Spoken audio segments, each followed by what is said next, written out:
Stop worrying. That's when life starts working. Worry is like trying to walk forward while staring backward. It shackles the mind, tightens the body, and clouds the soul. When we worry, we are projecting ourselves into a future that doesn't yet exist. One crafted not from truth, but from fear. And in doing so, we rob the present moment of its power, the only place where life is truly lived and where transformation actually happens. Worry pretends to be useful.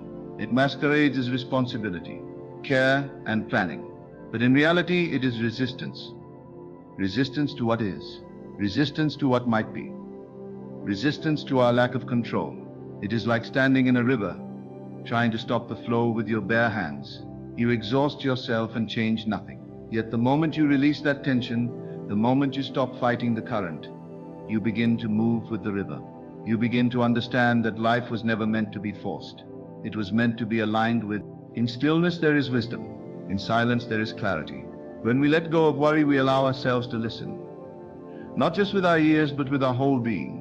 We begin to feel the deeper rhythm underneath the surface noise. Life is not chaotic. It only seems that way when viewed through the lens of a restless mind. When you let go of your internal struggle, the external world starts to reflect a new order. That's when life starts working. Not because the world has changed, but because you have. To worry is to forget. To forget who you are. To forget what you're made of. Each of us carries within the same breath that moves the trees and stirs the oceans. The same intelligence that causes the sun to rise and the stars to burn is not outside of us. It animates us, so why should we doubt the process of our life? Why do we believe that somehow we are the exception to the harmony of existence? Worry feeds on disconnection. It grows in the space between who we think we are and who we really are. It grows when we place our sense of self in things that are always shifting. Our job, our relationships, our reputation, our success. But all of these are impermanent. If you attach your peace to what changes, your peace will be as unstable as the seasons. True peace arises when you anchor yourself in what does not move. Your breath, your presence, your awareness. Look at nature. A tree does not worry whether it will grow. It simply reaches. The moon does not question its reflection in the water. The wind does not apologize for its strength or its stillness. All of nature exists in a deep, unshakable trust. That same trust lives in you. If you are quiet enough to feel it, but you must create the space for it. And worry fills that space with noise, with stories, with expectations. Let go of those stories. Let go of the need to control outcomes. That is when clarity returns. You don't need to know how everything will unfold. You just need to take the next step with presence. One step at a time, one breath at a time. When you do this, you are no longer creating from fear. You are creating from alignment. And when you are aligned, you are powerful. Because you are no longer working against life. You are allowing life to work through you. People often ask, how do I stop worrying? And the answer is not found in doing more, but in doing less, in being. In recognizing the tension in your body, the spinning in your mind, and choosing not to feed it. It is not a fight, it is a release. It is an exhale. It is a returning to yourself again and again until that becomes your natural state. Until peace is no longer something you chase, but something you remember. You cannot control what happens outside you, but you can choose how you meet it. Worry says, I must be prepared for all the worst possibilities. Presence says, I will meet what comes with calm and clarity. One is rooted in fear, the other in power. Choose power. Trust does not mean passivity. It does not mean you sit and do nothing. It means you act without attachment. You give your best with an open heart. You speak with truth. You move with intention, but you do not cling to results. You do not let the outcome determine your inner state. That is freedom. So stop worrying. Not because everything is perfect, but because worry blocks you from seeing what is already working. Life has been quietly guiding you all along. There is a wisdom operating underneath the surface that doesn't need your panic to function. In fact, it functions best when you surrender. There is a force within you that knows how to move, how to wait, how to act. But you must get out of your own way. And to do that, you must stop feeding the mind stories that have never served you. You must learn the art of letting go, of trusting your breath, of trusting the now. When you do, Life begins to unfold in ways you could not have planned. The right people arrive. The right timing reveals itself. What felt blocked begins to open.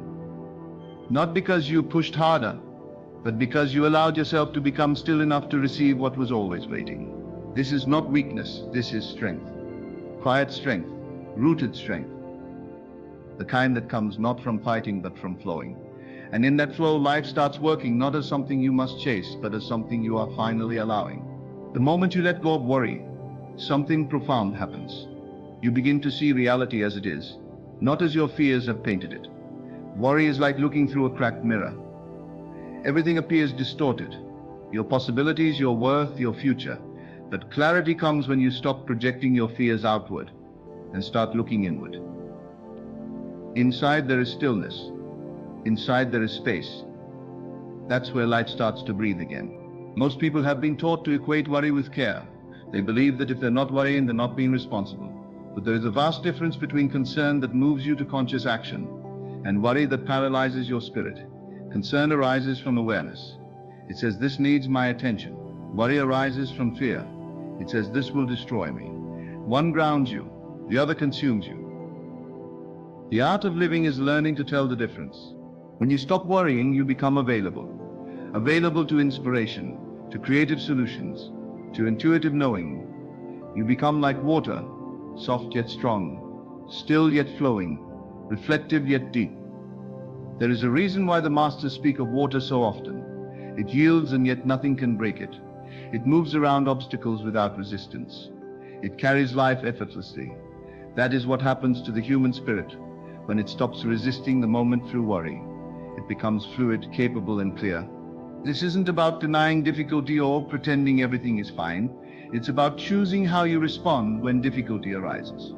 Worry is like watering weeds. The more attention you give it, the more it spreads.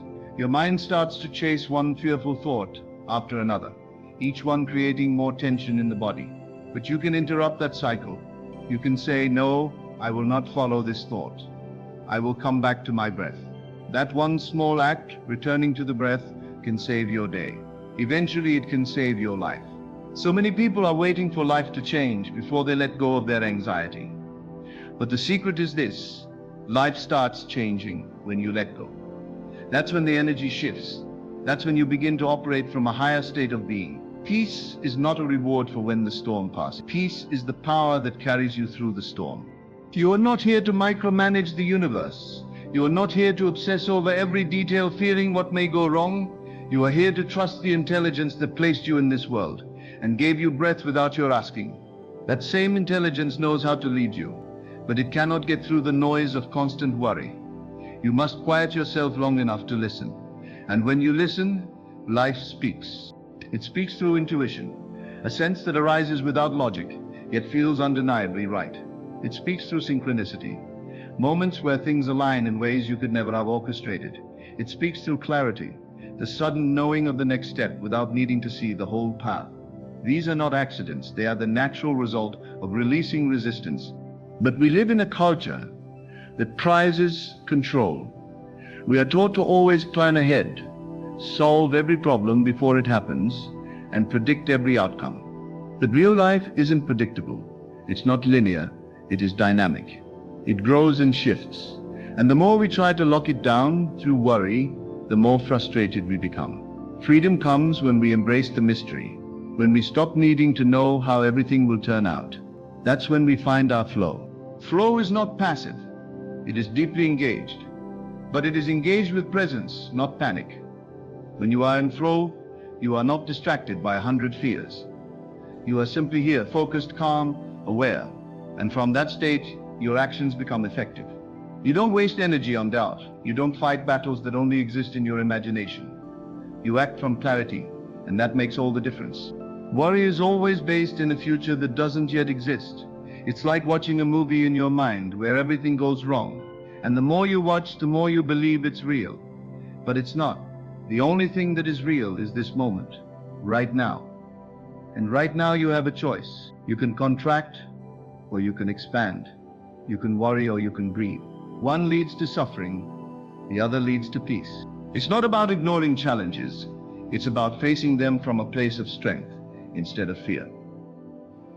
When you stop worrying, you stop weakening yourself. You stop draining your energy on problems that may never happen. You start gathering your power in the now. And when you live from that state, your presence alone becomes a force. You don't need to push so hard. Your clarity does the work. Some of the greatest breakthroughs in life happen not when you are striving, but when you are surrendered. Have you ever noticed how solutions appear when you stop thinking so hard? How the right words come when you stop trying to be perfect? How the right door opens the moment you stop banging on all the wrong ones? This is not coincidence. This is the law of life. It begins to work when you stop interfering. There is a wisdom in non-doing, in stepping back, in allowing the process to unfold. This does not mean you give up. It means you give over to something deeper, something wiser than the grasping mind. That kind of surrender is not weakness.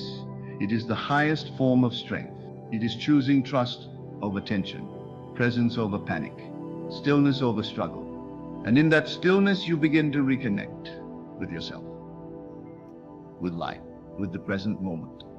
And slowly, the worry that once gripped your chest starts to loosen. The tightness in your mind begins to soften. You start to realize that what you were so afraid of was never as real as it seemed. Most of what we fear never comes to pass. And even when it does, we are more resilient than we think. You are not meant to live in a state of constant inner alarm. That is not aliveness, that is survival. And you were not born to merely survive. You were born to live, to breathe deeply, to laugh freely, to love fully. But worry robs you of all of that. It whispers that you are never safe, never ready, never enough. But you are. You always have been. The peace you seek is not somewhere far off. It is not waiting at the end of a perfect plan. It is not hidden behind the right circumstances.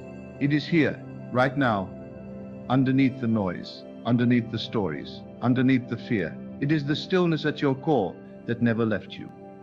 You simply need to remember it. So ask yourself, what would I do if I wasn't afraid? Who would I be without this worry? And let that question guide you, not to recklessness, but to freedom, not to denial, but to power, real power, the kind that comes not from controlling everything, but from trusting that you don't have to. You don't need every answer right now. You don't need to predict every step. You just need to take the one in front of you with courage. And then the next, and then the next. Life has a way of unfolding for those who show up fully without needing to know how it all ends. So let go of the illusion that worry is protecting you. It's not. It's limiting you. It's weighing you down, and you don't have to carry it anymore. Lay it down. Breathe. Trust. Life knows what it's doing, and the moment you stop worrying is the moment you begin to live fully, openly, freely. That's when life starts working. Not because you forced it to, but because you finally let it. There's something subtle, yet incredibly powerful, that happens when you begin to live without clinging to imagined fears. Life, which once felt like a tight hallway of pressure and deadlines, begins to widen. New possibilities appear, not because they were created at that moment, but because your vision has finally cleared enough to see them. Worry narrows your awareness. It makes you focus only on what could go wrong. But freedom expands your sight. And in that expanded view, you recognize that life was never against you. It was always responding to your inner state. The mistake many make is believing that their external circumstances must improve before they can feel peace. But it is peace that brings clarity, not the other way around. You must become what you seek. If you desire order, you must embody calm. If you desire answers, you must dwell in stillness. If you desire progress, you must trust the process. Worry interrupts all of that. It's like noise pollution for the soul. It drowns out the signals of wisdom that are always being sent to you through intuition, through emotion, through subtle synchronicity. That guidance isn't loud. It doesn't compete for your attention. It simply waits for you to become quiet enough to hear it. Most of the world is moving too fast to notice the invisible wisdom of life. People rush from one thought to the next, one obligation to the next, never stopping to ask, is this even the direction I want to go? Worry creates that constant motion. It makes you feel that if you're not always doing something, fixing something, solving something, then everything will fall apart. But often, the thing you truly need is not more action. It is a deeper awareness. You need to step back and look at the whole canvas, not just the one spot you've been obsessively painting. There is a great simplicity to life when it is not complicated by fear. That's not to say challenges disappear. They don't. But your approach to them becomes radically different. Instead of reacting, you respond. Instead of panicking, you pause. Instead of spinning stories about all the worst-case scenarios, you ask, what is this moment really asking of me? And more often than not, it's asking for presence. Just presence, just honesty, just attention. Worry makes everything feel so much heavier than it actually is. It adds weight to even the smallest decisions, turning them into imagined catastrophes. But when you strip away the panic, the choices become simple again, clear, doable. There is nothing spiritual about constantly bracing for disaster. That is not preparation. It is punishment. To live that way is to continually suffer what hasn't even happened. It is to sacrifice your joy for the illusion of control. But you were not designed to carry tomorrow's burdens today. Each day has enough of its own energy. The question is not, how can I prepare for every possible failure? The real question is, can I meet today's task with full presence and trust that tomorrow will take care of itself? You see, life responds not to your panic, but to your energy. When you radiate trust, life brings more things that affirm that trust. When you radiate worry, life reflects that chaos right back to you. It's not punishment, it's resonance. You attract what you chronically dwell on, not because you deserve it, but because you are tuned into that frequency. You cannot expect clarity while sending out signals of confusion. You cannot receive peace while obsessing over fear. You have to become the condition you want to live in. Worry is like trying to read a book with your hands shaking. No matter how important the message, you'll never grasp it fully. But when you steady yourself, when you still the tremble inside, suddenly the message becomes clear. The signs that seemed invisible are now obvious. The answers that felt unreachable now come with ease. They were always there. You were just too clouded to notice. You are not helpless. You are not a victim of circumstance. And most importantly, you are not your thoughts. Worrying thoughts may visit you, but you do not have to invite them in for tea. You are the awareness behind those thoughts. You are the observer, and once you remember that, you reclaim your power. You become the master of your focus. And focus, not force, is what shapes reality. When you stop worrying, what you're really doing is practicing faith. Not blind belief, but deep, embodied faith in the unseen intelligence that sustains all life. Think of it, your heart beats without your permission. Your lungs breathe without your effort. The sun rises each morning without your involvement. What makes you think that your life is any less supported? What makes you believe that your journey must be carried on your back alone? Surrender is not the abandonment of responsibility. It is the release of unnecessary tension. It is the understanding that you are a co-creator, not a controller. You act, yes. You move, yes. But you do so with lightness, not with clenched fists and a worried mind. You do so with the faith that there is something greater than your own calculations guiding the rhythm of your days. Imagine walking through your life with a quiet confidence, no longer gripped by every unexpected turn. Imagine trusting yourself so deeply that even if plans change, even if the path shifts, you know how to adapt without fear. That is what it means to be free of worry. It does not mean nothing will challenge you. It means that no challenge will define you. You must ask yourself, what is this worry costing me? Your sleep, your joy, your presence with loved ones, your creativity, your clarity. The price is always too high, and the return on worry is always zero. You gain nothing by playing out negative scenarios over and over again, but you gain everything by learning to be still. You gain insight, you gain peace, you gain your life back. When you stop worrying, you allow space for miracles, because you're no longer too focused on controlling life to let life surprise you. And it will surprise you again and again if you give it room to breathe. The right opportunity will come when you are calm enough to recognize it. The right solution will appear when you are grounded enough to receive it. And the right energy will flow through you when you are no longer blocked by fear. Life doesn't need you to be perfect. It needs you to be open. It needs you to be available. And worry closes you off from that availability. It contracts your energy. But your natural state, your true state, is expansion. It is lightness. It is trust. Not the naive kind, but the kind that says, I know who I am. I know what I carry. And I know that I will meet whatever comes with wisdom and grace. Everything you've ever overcome, you overcame not because you worried harder, but because you showed up. Because you adapted, because you allowed something deeper in you to rise to the occasion. Let that same strength guide you now. You don't need to map every detail of the future to move forward. You just need to remember that you've done this before. You faced uncertainty before, and you're still here. You are not broken. You are not behind. You are simply being invited to trust again, to soften again, to breathe again. Worry might knock at your door, but you don't have to answer. You can let it pass like a cloud in the sky, while you remain rooted like the mountain. You can let life move through you, while you stay anchored in the now. It is in this state, when you've let go of resistance, that life begins to show its hand. You start to notice that things work themselves out without your frantic effort. You begin to feel held by something vast and intelligent. And that feeling, that quiet sense of alignment, is worth more than all the hours spent in mental struggle. So if the mind races, let it. Don't chase it. Return to your breath. If fear creeps in, observe it. Don't feed it. Come back to stillness. Again and again you return, until peace becomes not just a momentary refuge, but a natural rhythm. That rhythm is your true nature. That rhythm is where life begins to flow. Stop worrying, not because nothing matters, but because everything does. And when everything matters, you must protect your energy like it's sacred, because it is. When you are free from worry, your energy becomes focused, sharp, magnetic. You begin to attract rather than chase. You begin to lead rather than react.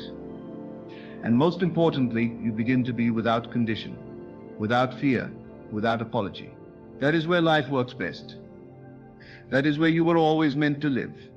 The rhythm of your life becomes harmonious when you are no longer trying to force it into a shape that pleases your fears.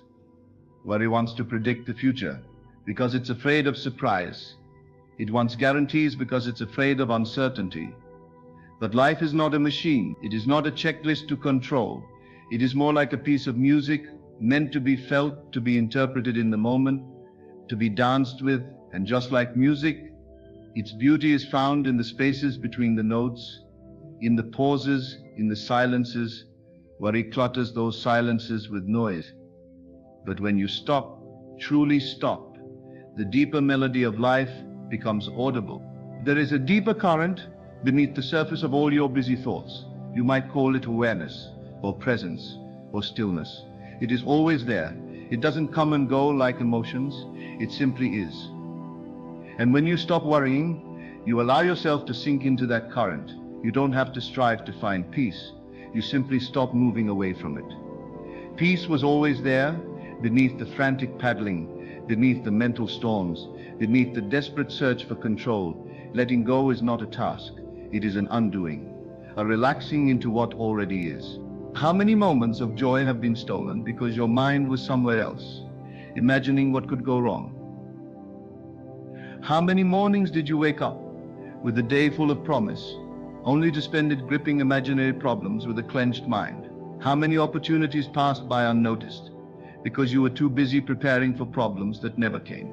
This is the toll of worry. It makes you miss your own life, not because your life isn't full of beauty, but because your attention was hijacked by fear. But it doesn't have to be this way. The invitation is always open to return.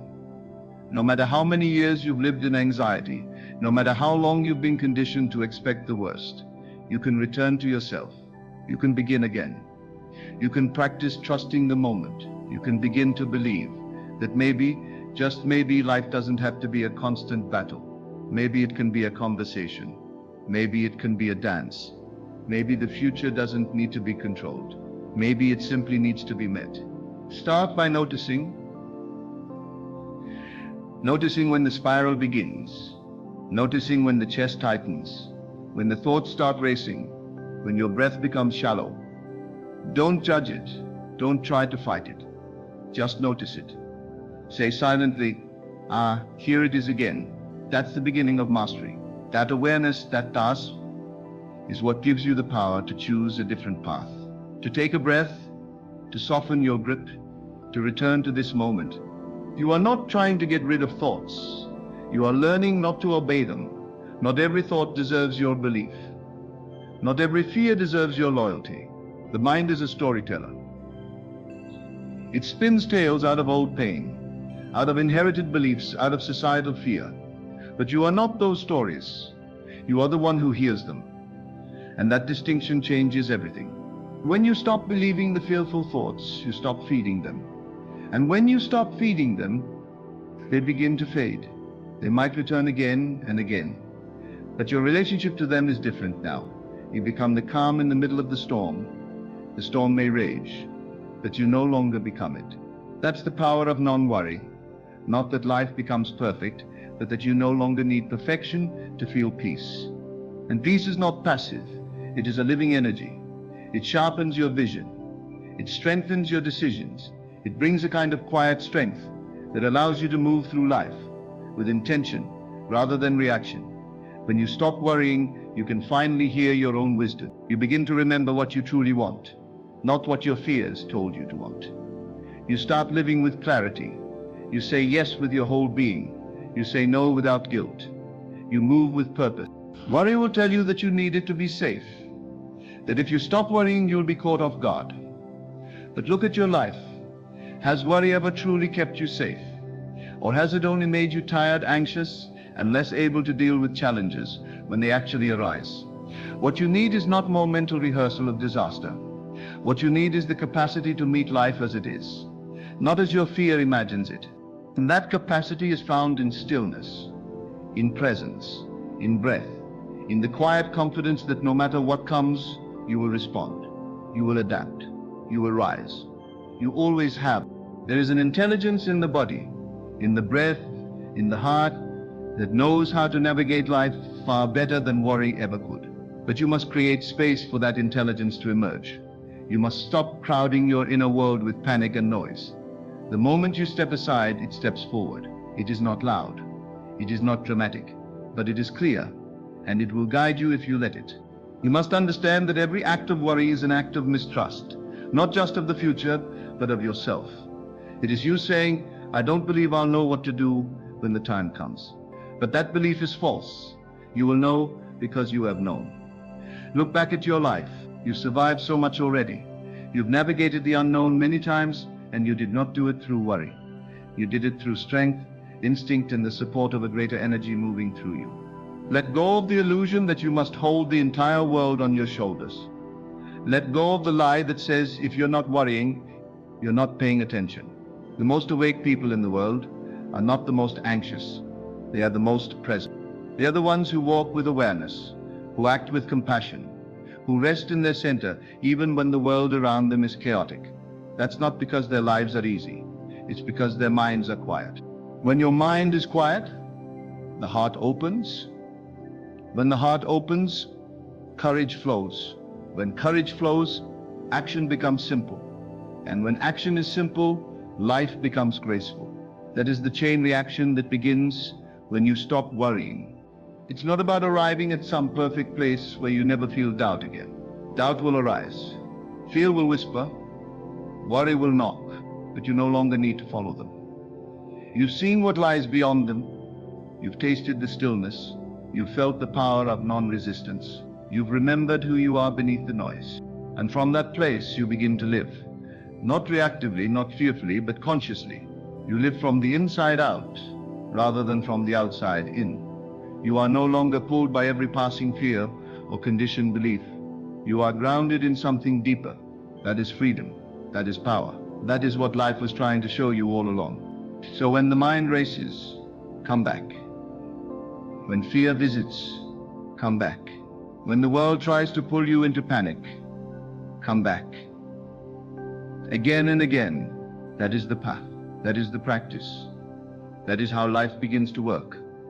Not when you control it, but when you align with it. And alignment doesn't require effort. It requires trust. It requires stillness. It requires listening. You don't need to force life to support you. You simply need to stop resisting the support that is already there. Let that be your practice, not the elimination of all fear, but the refusal to obey it, not the suppression of thought, but the remembrance that you are more than your thoughts. Not the conquest of life, but the surrender to its wisdom. Because when you stop worrying, you don't become careless. You become conscious. You don't become inactive. You become intentional. You don't lose your grip. You discover your center. And from that center, all things are possible. You might wonder how to start this process, especially if worry has been your constant companion for years, maybe decades. The first step is always the simplest: to notice without judgment. When the familiar tide of anxious thoughts rises, instead of fighting it or trying to push it away, simply observe it. Imagine you are watching a wave on the ocean. It comes in, it crashes, and it recedes. You do not have to drown in the wave. You do not have to cling to it. You are the ocean itself, vast and steady beneath the surface. This act of observation is not passive. It is the beginning of power. As you observe, you begin to separate your identity from your worry. You begin to understand that worry is just a thought pattern, a habit of mind, not your true self. And that awareness creates space, a space where you can choose differently. In that space, breathe deeply. Let your breath be the anchor that holds you steady. When anxiety rushes in, grounding yourself through the breath reminds your nervous system that it is safe to relax. You do not have to be in constant fight or flight mode. The breath whispers that calmness is available, always, if only you will return to it. From that calm place, begin to ask yourself, what am I really afraid of? Not the surface worry about money, relationships, or health, but the deeper fear beneath it all. Often it is a fear of loss, a fear of not being enough, a fear of uncertainty. These fears are universal, but they are also illusions. They come from stories you've been told or have told yourself over and over. But none of these fears define your essence. You are more than your fears. You are the presence in which they arise. Once you begin to face those fears with gentleness rather than resistance, their power diminishes. You begin to see that they are not monsters to fight, but shadows to understand. This understanding does not happen overnight. It happens through persistent practice. Each time worry arrives, you don't deny it or indulge it. You meet it with curiosity and kindness. You say, I see you, but I am not afraid of you. And slowly those shadows lose their grip. Alongside this inner work, practice surrender to what is. Surrender is often misunderstood as giving up, but it is actually the bravest thing you can do.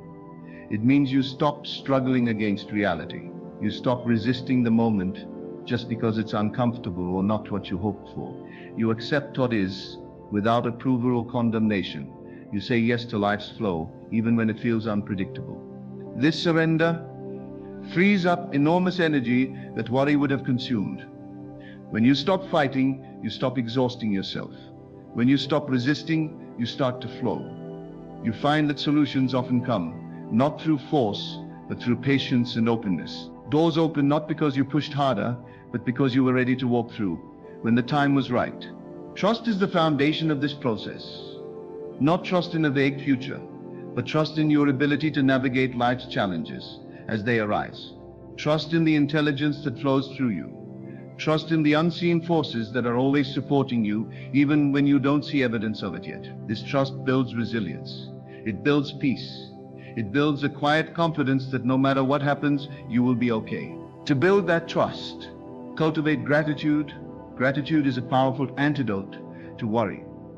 When you focus on what you have, rather than what you lack, your mindset shifts. You begin to notice the abundance already present in your life. You start to see the small miracles, sunlight filtering through trees, the kind word from a stranger, the steady beating of your heart that reassure you life is on your side. Incorporate daily practices that nurture presence and calm. Meditation, prayer, journaling, walking in nature. These are not just rituals. They are the roots of a grounded, worry-free life. They remind you of your connection to something greater than yourself. They remind you that you are not alone. They remind you that peace is available now, not in some distant future. Be patient with yourself. Old habits die hard, and the habit of worry is deeply ingrained in many of us. There will be days when the mind races, when fear seems louder than ever. That is natural.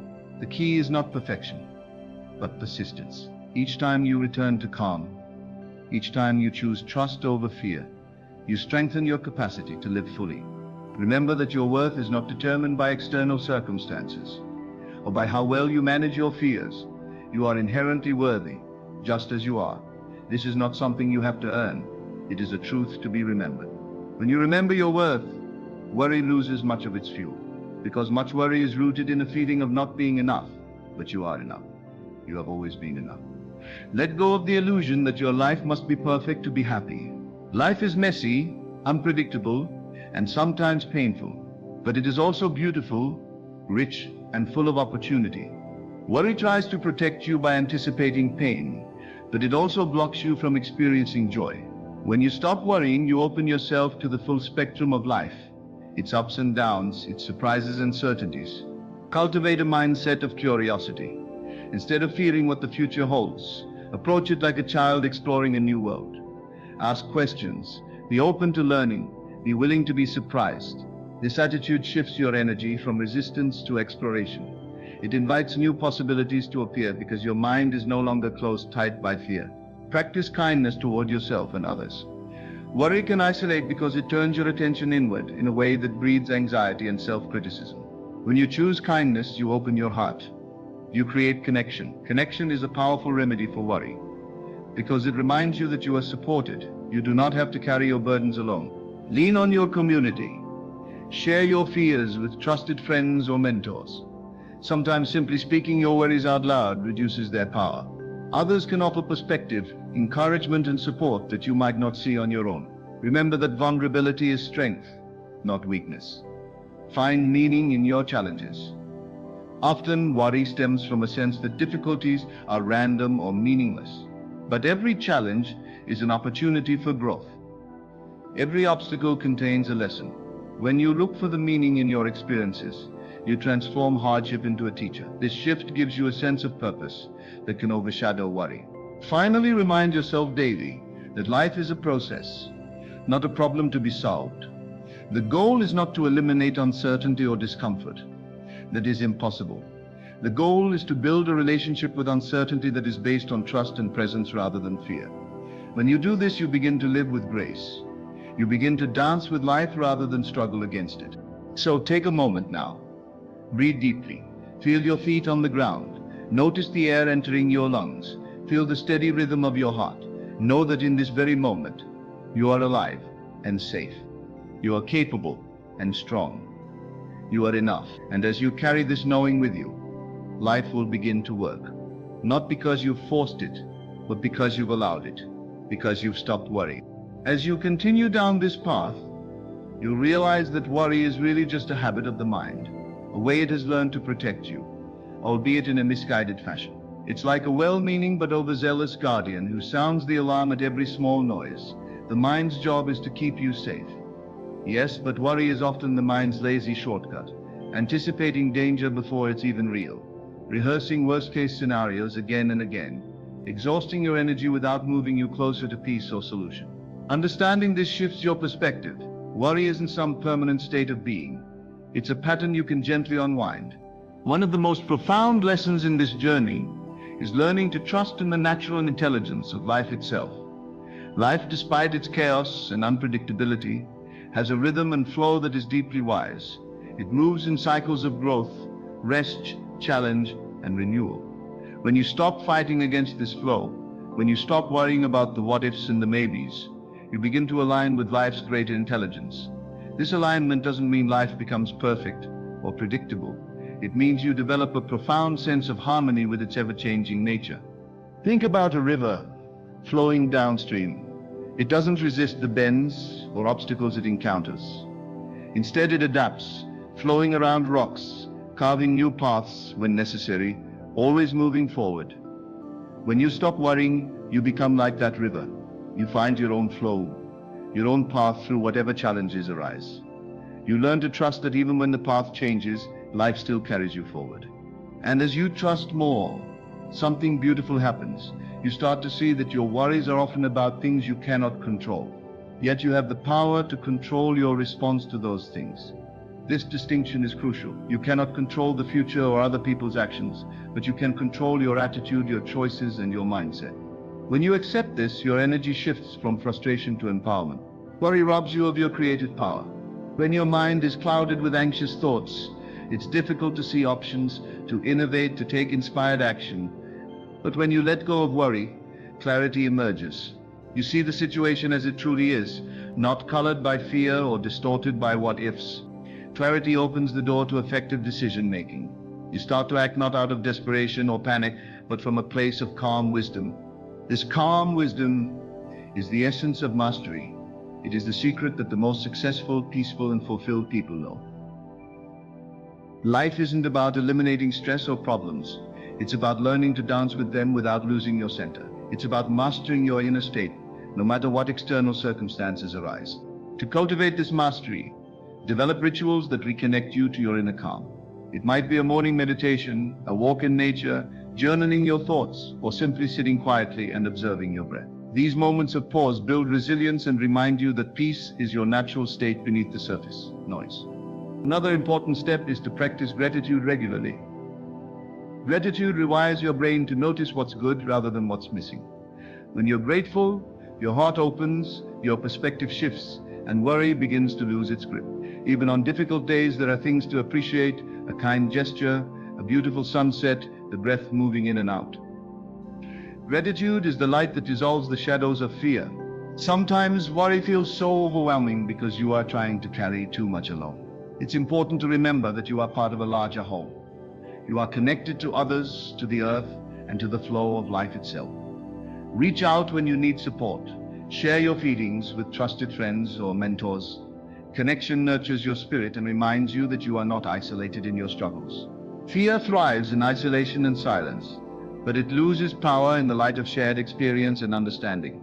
You will be surprised how many people relate to your worries and how much strength you can gain from mutual support. Remember also to be kind to yourself. Worry can often come with self-judgment. I shouldn't feel this way. I'm weak for being anxious. This harsh inner voice only deepens the cycle. Replace judgment with compassion. Speak to yourself as you would to a dear friend. Acknowledge that worry is part of being human, but also affirm your capacity to rise above it. The process of letting go of worry is not a one-time event, but a lifelong practice. Each day you will have opportunities to choose peace over panic. Each moment offers a chance to return to your center, and over time these choices build upon each other, creating a foundation of calm that carries you through life's inevitable storms. You will notice that your relationships improve as well. When you are less consumed by worry, you become more present with others. You listen more deeply, respond more thoughtfully, and love more freely. Your calmness becomes a gift not just to yourself, but to everyone around you. Life's mysteries don't disappear when you stop worrying, but your relationship with those mysteries changes.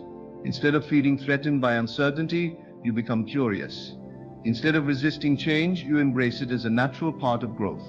This openness transforms your experience. Life becomes less about surviving and more about thriving. You may still face challenges, illness, loss, disappointment. These are part of the human condition.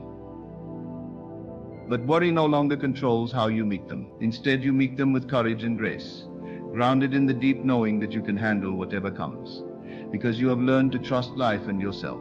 In this way, stopping worry is an act of liberation. It frees your mind from chains you never needed to wear. It frees your heart to feel joy and love more fully. It frees your spirit to soar beyond fear. As Master Shi Hang Yi teaches, life starts working when you stop worrying, because you step out of resistance and into flow. You stop battling against what is and begin cooperating with life's wisdom. You discover that the universe is not an adversary but a partner, that your true strength lies not in control but in surrender, not in fear but in trust. The journey to stop worrying and start living is a journey back to yourself. It is a rediscovery of your inherent peace, your infinite capacity for love, and your unshakable strength. It is a calling to wake up from the nightmare of fear and step into the reality of presence. This is not a destination to reach, but a way of being, to cultivate every day. Each breath, each moment offers the chance to choose peace, to choose trust, to choose life. So when worry knocks again, greet it with kindness, breathe through it, and remember you are the calm beneath the storm, the river that flows around every obstacle, the light that shines through the darkest clouds. In stopping your worry, you do not stop your life.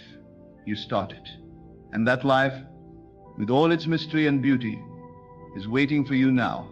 When you stop worrying, you reclaim your power and step fully into the flow of life. Worry no longer drains your energy or clouds your vision. Instead, you embrace each moment with trust, courage, and presence. Life begins to work not because the challenges disappear, but because your relationship to them transforms. You become the calm in the storm, the steady river carving its path, and the light that shines through uncertainty. This is your true nature, peaceful, resilient, and deeply connected to the wisdom of the universe. So let go of worry, breathe deeply, and open yourself to the abundant, vibrant life that is waiting for you right now.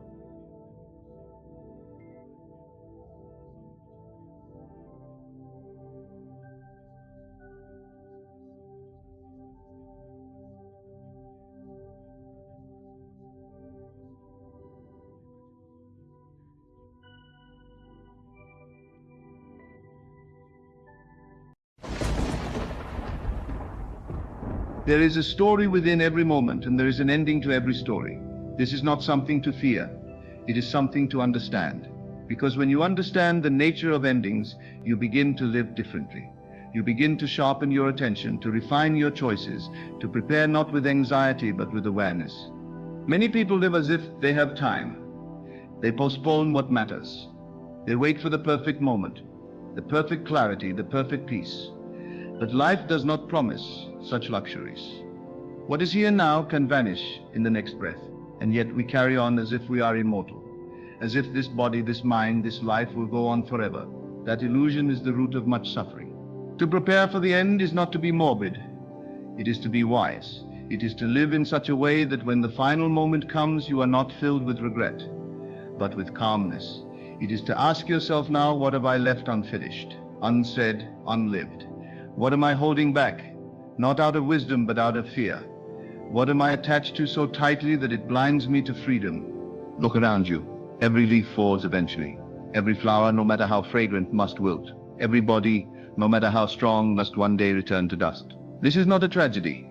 It is the rhythm of existence. It is the same force that gives birth to a child and takes the last breath from an elder. If we fight it, we suffer. If we prepare for it, we awaken. A warrior does not wait until the battle arrives to sharpen his sword. A sage does not wait for darkness to seek light. So too, we must not wait until the end to examine the quality of our days. We must reflect now. Are we living in alignment with our purpose? Are we treating others with dignity?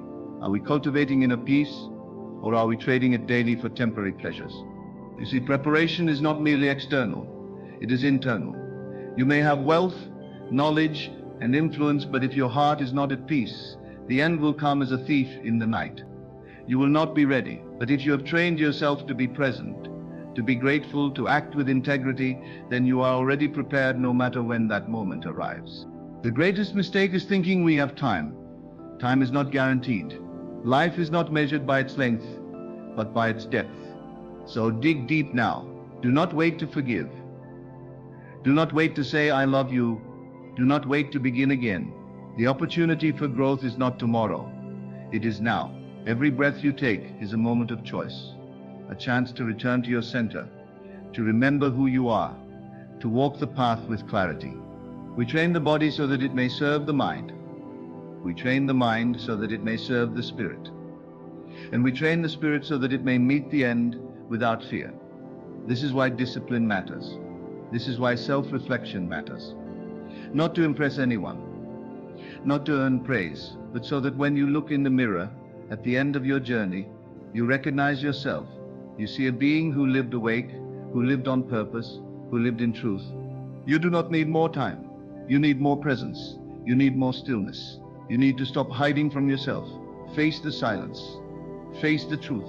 The more you do, the less you fear the end, because you realize there is no end for the one who has truly lived. Only a continuation, a transition, a return. Live so that when the final moment arrives, you are not clutching to life, but bowing to it with grace. Not resisting what must be, but honoring all that has been. That is the way of the wise. That is the path of preparation. And that is the power of knowing the end is coming before it's too late. So many are busy chasing things that do not last. They run from morning to night, accumulating possessions, collecting titles, earning approval from others who are just as lost. But when silence finally surrounds them, when the noise dies down, they feel the emptiness inside. That is the moment when truth begins to whisper, was any of this real? Was any of this worth it? The wise one sees through the illusion before it shatters. They understand that preparing for the end is not about dread. It is about purification. It is about clarity. It is about stripping away the unnecessary until only the essential remains. And what is essential? Your character, your state of mind, your intention. These are what carry you beyond the threshold. Ask yourself, if you had just 1 year to live, how would you spend it? What would change? And now go deeper. Why are you not already living that way? What illusion has convinced you to delay your joy, your healing, your full expression? There is no gatekeeper but yourself. There is no authority stopping you from being whole. Only your own hesitation. Every sunrise is a quiet reminder. You are being given another chance. Another chance to correct your course, to release what weighs you down, to forgive yourself for your past, and to walk forward in the direction of light. But how many people waste that chance? How many sleepwalk through their days, numbing themselves with distraction and calling it a life? To live with awareness of the end is to prioritize. You stop wasting time on petty arguments. You stop clinging to wounds that serve no one. You stop betraying your deeper knowing for the sake of comfort. You become deliberate. You speak with sincerity. You listen with your full being. You move through the world, not in a rush, but with reverence. This is what it means to be a practitioner, not merely of martial arts, but of life. You cultivate presence the way a gardener tends a sacred field. You pull out the weeds of jealousy, pride, and greed. You water the roots of kindness, patience, and humility. You stand watch over your own mind, because you know that your thoughts become actions, and your actions become your legacy. People often ask, what is the purpose of discipline? Why train the body, the breath, the mind? The answer is simple, because life is unpredictable. Suffering will come, loss will come. And when it does, you will need inner stability. You will need an unshakable center.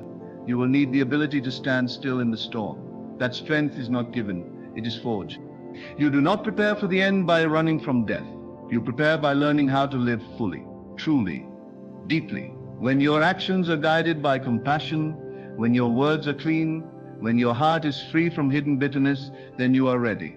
Ready for the next breath or the final breath. It does not matter, because you have already fulfilled your duty to this moment. This is why silence is a powerful teacher. In silence, there are no roles to play. There is no audience to impress. You are left with your own reflection. What do you see when the performance stops? Are you at peace, or are you haunted by the things you've avoided? Begin there. Begin with the truth you've been afraid to face. That is where your preparation begins. You see, the fear of the end comes from unfulfilled life, from unresolved pain, from words you swallowed, dreams you buried, and love you withheld. But when you give yourself permission to live honestly, to speak when your heart says speak, to let go when your soul says release, then the end is no longer a thief. It becomes a doorway.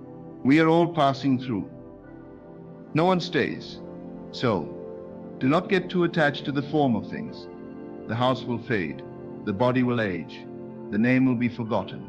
But the way you lived, that leaves a vibration, that leaves an imprint, that moves forward, even when the form has gone. Train yourself to see what is eternal in the midst of what is temporary. Feel the pulse of life beneath the surface of events. Notice how even in the smallest gestures, you are shaping your path. When you help someone without needing recognition, when you stay calm when provoked, when you choose silence instead of judgment, that is preparation. That is mastery. Preparation is not dramatic. It is quiet. It is in your posture, your tone, your breath. It is in how you sit with discomfort, how you respond to criticism, how you treat those who cannot help you. It is in whether your peace depends on external approval, or whether it is rooted in something deeper, unchanging, immovable. To be prepared means to have nothing left to hide, nothing left to prove. It means you have looked into your shadows, made peace with your wounds, and honored your responsibilities. Then when the call comes, whatever form it takes, you can bow your head and say, I am ready. This life is a dojo. Every challenge is a form of training. Every loss, a lesson. Every setback, a test of your inner structure. Will you collapse or will you rise? Will you grow bitter or will you become more compassionate? These are the real questions. These are the silent exams you take every day. Do not wait for tragedy to wake you up. Do not wait for a diagnosis or an accident or a goodbye to remind you what matters. Wake yourself up now. Look around you. Listen carefully. Someone you love will not be here forever. Someone you know is carrying pain you cannot see, and you, your own time, is not unlimited. So why delay the life that is calling you? Do not settle for a surface life. Go deeper. Ask yourself, what do I fear most? What have I been avoiding? Where am I pretending? And then sit with those answers, not with judgment, but with honesty. Because in that honesty there is power, there is freedom. And where there is freedom, there is peace. It is said that when a person dies, they do not regret what they did, as much as what they did not do. They regret the words they never spoke, the love they never expressed, the risks they never took, the presence they withheld. So if you already know this, why not change the pattern now? Why not live in such a way that when your time comes, you smile? To prepare is to practice dying every day, not in sadness, but in awareness. Every night when you go to sleep, let go of the day as if it were your last. Every morning when you rise, take your breath as a sacred gift. Every action you take, make it worthy of your presence. Every word you speak, let it carry truth, not just noise. This kind of life is not always easy, but it is real, it is rare, and it is powerful. Because while others are lost in illusion, you are rooted in essence. While others are asleep, you are awake. And in your awakening, you become a light, not for show, but for service. So walk softly, but with purpose. Speak gently, but with clarity. Live simply, but with depth. This is how you prepare. This is how you honor the mystery of life. Not by clinging, but by letting go. Not by controlling, but by aligning. Not by pretending, but by being. You came into this world with nothing. You will leave it with nothing. But in between, you have the chance to give everything to your growth, to your truth, to your practice. That is the real work. That is the silent vow of the one who walks the path. And the time to walk it is now, before it's too late. There is a moment in each life when silence becomes louder than sound. When no words can fix what's been broken. When no money can buy what's been lost. And in that moment, people often ask, what was it all for? That question, so powerful in its simplicity, does not wait for an answer in the future. It asks to be answered right now. To live with that question in your heart is not a burden. It is a compass. It shows you what truly matters. It shows you how much time you've spent chasing things that offered no real nourishment. And it calls you to a deeper standard, a higher discipline, a life not built on convenience, but on truth. You may ask, well, what does it mean to prepare? It means to strip away the false layers. It means to free yourself from the noise of the world so you can hear the wisdom of your own soul. It means to stop postponing your purpose until life becomes easier. It means to stop bargaining with your potential as though you have an unlimited supply of time. Look at nature. It is always preparing. The tree prepares in silence for the coming winter. The bird does not wait for the rain to build its shelter. The river flows forward, never looking back. But we, with all our intelligence, keep pretending that the end is far away. We keep assuming we will be given more time. That is the illusion we must overcome. You must prepare by becoming intentional. What you allow into your mind shapes the world you see. What you tolerate in yourself defines the limits of your freedom. What you practice daily becomes your fate. These are not things to reflect on once a year. These are things to confront every day, with courage, with presence, with discipline. A disciplined life is not a restricted life. It is a free life.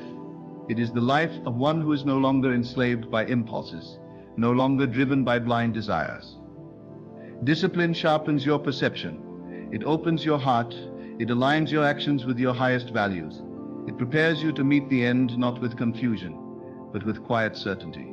You do not want to reach the final hour and realize you were asleep. You do not want to look back and see a trail of unfinished work, unreconciled relationships and unspoken truths. You want to arrive knowing you gave your best. You emptied yourself into the moment you were given. You walked the path with dignity. To prepare is to make peace, not just with others, but with yourself. The things you regret, the things you hide, the memories you try to erase, look at them, sit with them, heal them, forgive yourself, not because you are weak, but because you are finally strong enough to stop carrying unnecessary weight. Your soul knows the truth. It has always known. It's the part of you that whispers when you ignore your inner calling. The part of you that aches when you betray your own integrity. It's that still voice that gets louder as you grow quieter. When you ignore it, you live in confusion. When you obey it, you come into harmony with the flow of life. There is a sacred order beneath all things, a rhythm, a wisdom, a timing, and the more present you become, the more clearly you hear it. The less you chase the external world, the more you see how much power lives within. Not the power to control others, but the power to change your state, to direct your energy, to walk with grace, even through difficulty. Preparation means remembering what you forgot, remembering the child you once were, full of wonder and honesty, remembering that the people around you are fragile, temporary, sacred, remembering that your breath is not guaranteed, and each inhale is a miracle. When you remember, you return not to the past, but to presence. Most people do not live. They only react. They move from one distraction to the next, from one desire to the next, trying to escape stillness. But in that stillness is your training ground. In that stillness, the real work begins. That is where you find the clarity to ask yourself, am I ready? Am I living in such a way that if today were the last, I would be proud of how I spent it? Do not fear that question. Embrace it. Let it drive you not into panic, but into precision, into love, into service. Let it remind you to call the person you've been thinking of, to speak kindly when it's easier to remain silent, to sit in silence when it's easier to fill the space with noise. Let that question shape how you wake, how you walk, how you rest. We prepare not for death, but for deeper life, not for an ending, but for an expansion. Because if you can meet the end well, it means you have lived well. If you can surrender without resistance, it means you have tasted freedom. And that is what this path is about. Not survival, not success in the worldly sense, but liberation. Liberation from fear, from attachment, from the illusion that you are separate from others, from the whole, from the source. You are not. The more you prepare, the more you realize that you see yourself in everyone. You see the sacred in everything. Even your struggles become holy when seen through the eyes of wisdom. Do not waste your breath on things that do not bring peace. Do not give your energy to arguments that lead nowhere. Do not let your mind be pulled in 100 directions when the truth is always here, now, inside. Come back again and again. That is practice. That is preparation. Some days will feel light, others will feel heavy, but both are part of the journey. The point is not to feel perfect, but to stay aware. The point is not to impress the world, but to live in alignment. So when the world falls silent and your name is no longer spoken, something of your essence remains, not in memory, but in presence, in the lives you touched, in the peace you cultivated. The warrior prepares for the strike long before the battle. The monk prepares for the silence long before the mountain. The wise prepare for death, not by dying, but by learning to live fully awake. You don't wait to be ready. You make yourself ready, moment by moment, step by step, choice by choice. Nothing in this life belongs to you, not your possessions, not your status, not even your body. What is truly yours is how you used your time, how you treated others, how deeply you loved, how honestly you lived. That is all you take with you. That is all you leave behind. And so walk with care, speak with truth, breathe with gratitude. Prepare yourself, not with fear, but with clarity, because the end is not the enemy. It is the final mirror, and it will show you not what you owned, but who you became. If you knew the mirror was waiting at the end, perfect, silent, uncompromising, how would you move through your day? Would you rush past the moments? Would you speak without thinking? Would you allow pride to harden your face when softness was needed? That mirror, the end, is not your enemy. It does not punish. It only reflects. And what it reflects is the substance of your life, not the stories you told about it, not the excuses you gave, not the titles you collected. Only what was real. So the question must be asked again and again, not in despair, but as a compass. What am I becoming? Not what am I achieving? Not what am I collecting? Not what am I planning? What am I becoming? Because you are always becoming something, even when you think you are standing still. Your habits are forming you. Your thoughts are shaping you. Your silence or your speech is moving you somewhere. The direction is not neutral. To prepare is to take responsibility for that direction. It is to see clearly that you are not just a leaf being blown by the winds of the world, but a living force that can choose, that can resist distraction, that can awaken. But awakening requires effort, consistency, honesty. It requires that you stop running from the inner work and finally sit in it, even when it's uncomfortable, especially when it's uncomfortable. People say they want peace, but are they willing to do what peace demands? Are they willing to let go of the past, even when it means giving up the identity they've built around their pain? Are they willing to admit they were wrong, even when pride screams not to? Are they willing to pause and breathe before reacting, when it would be easier to lash out? These are not small things. They are the real training. Every person will face loss, will face change, will face the unknown. That is not in your control. But what is in your control is whether you meet those things prepared or unprepared. If you are prepared, the storms will not shake you to your roots. You will bend, but not break. You will grieve, but not lose yourself. You will continue to walk, not because it is easy, but because you trained for this. You prepared your mind. You fortified your spirit. Preparation is invisible to the outside world. It happens in the dark hours, in the silent decisions, in the moments when no one is watching. That is when it counts the most. Not when people are applauding, but when no one notices. Will you still act with honor? Will you still keep your word? Will you still choose what is right instead of what is easy? If you live only for the surface, you will crumble. When the depth is demanded, and it will be demanded, life will strip away your distractions. Life will place you face to face with yourself, not to harm you, but to bring you home. Back to what is essential, back to what endures, back to what you've always known in your deepest self, even when you tried to forget. We cannot stop the end, but we can meet it clean, we can meet it ready.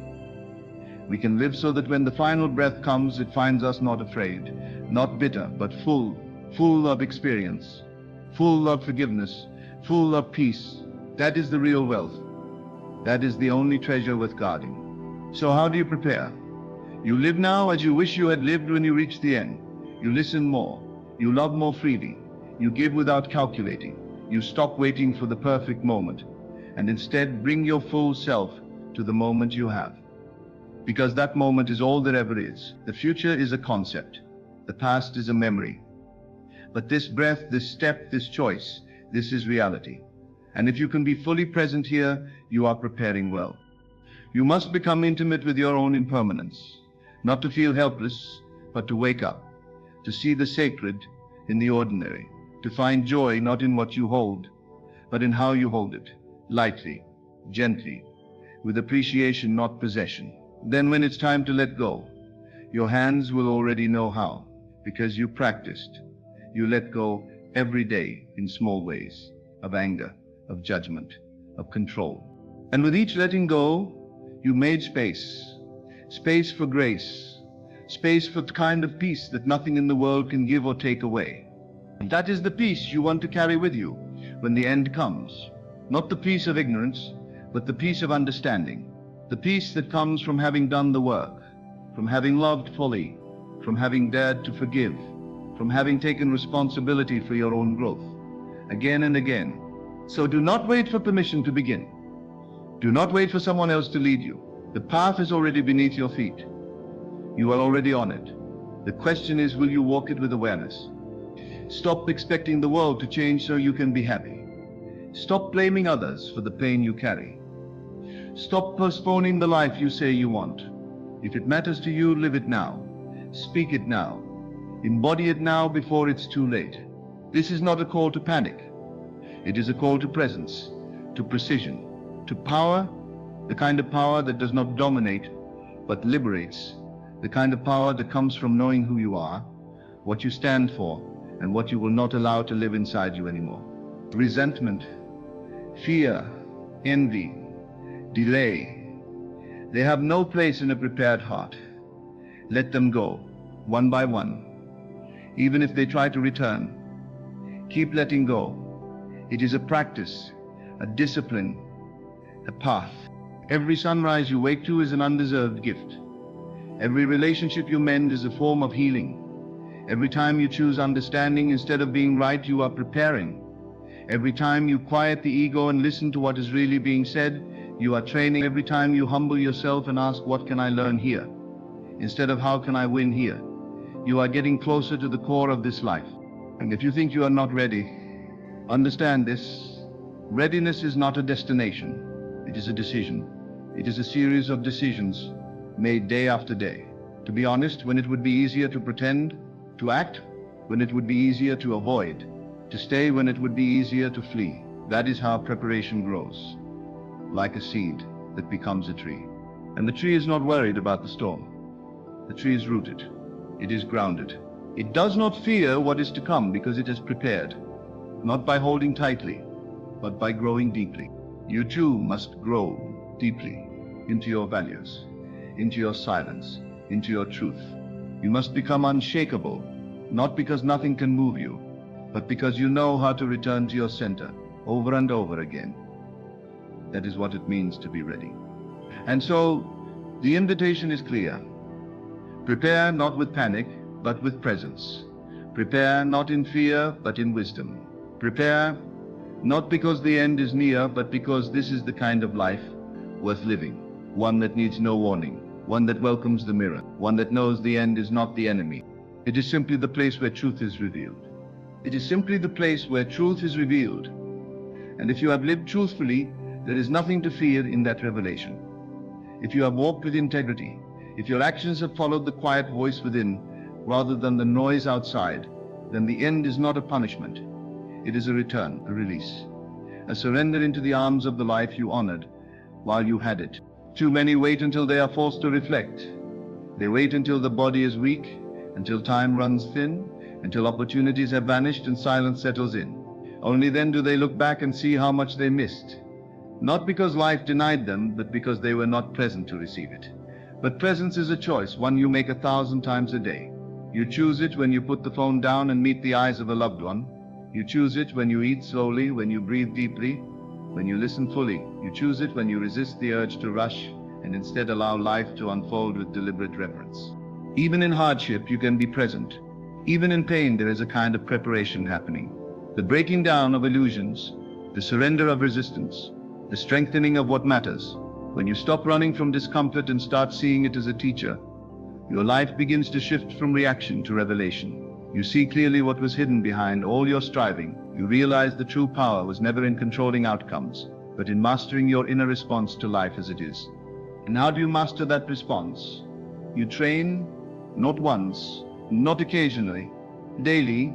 You train your mind to observe before it judges. You train your breath to calm your nervous system. You train your body to be strong, still, and resilient. You train your heart to open when it wants to close. You train your spirit to hold its center even when the world around you spins. This is the training of the one who is prepared, not in arrogance but in humility, not to escape death but to greet it with peace. Everything you do leaves a trace, not just on others but on yourself. Every thought you feed becomes part of your character. Every emotion you avoid becomes a shadow you carry. Every moment of honesty strengthens your foundation. You do not need to be perfect, but you must be aware. You must be willing to see yourself clearly, even when the image is not flattering, especially then, because that is where the real work begins. Not in pretending you are enlightened, but in admitting where you have more to learn, more to release, more to refine. What you practice becomes who you are. If you practice distraction, you will become scattered. If you practice complaint, you will become bitter. If you practice compassion, you will become peace. Life is not waiting to offer you a final exam. Life is the exam. Every day is the test. Every conversation, every decision, every failure and success. These are the moments where your preparation is revealed. Not someday, but now. People often say, I'll change when the time is right. But the time will never announce itself. The door does not knock. You must open it. You must step through. Because waiting until later is the most dangerous delusion. Later is not guaranteed. Later is how lives are wasted, how relationships die, how dreams rot untouched. You do not wait for the end to live with urgency. You live now so that when the end arrives, you are not found begging for one more day to do what you already knew you should have done. You already know. Deep inside, you already know what must be done. The apology that must be spoken, the truth that must be faced, the habit that must be broken, the gift that must be shared, the story that must be rewritten, the lie that must be let go. You know. The question is not what to do. The question is whether you will do it before it's too late. This is the path of maturity.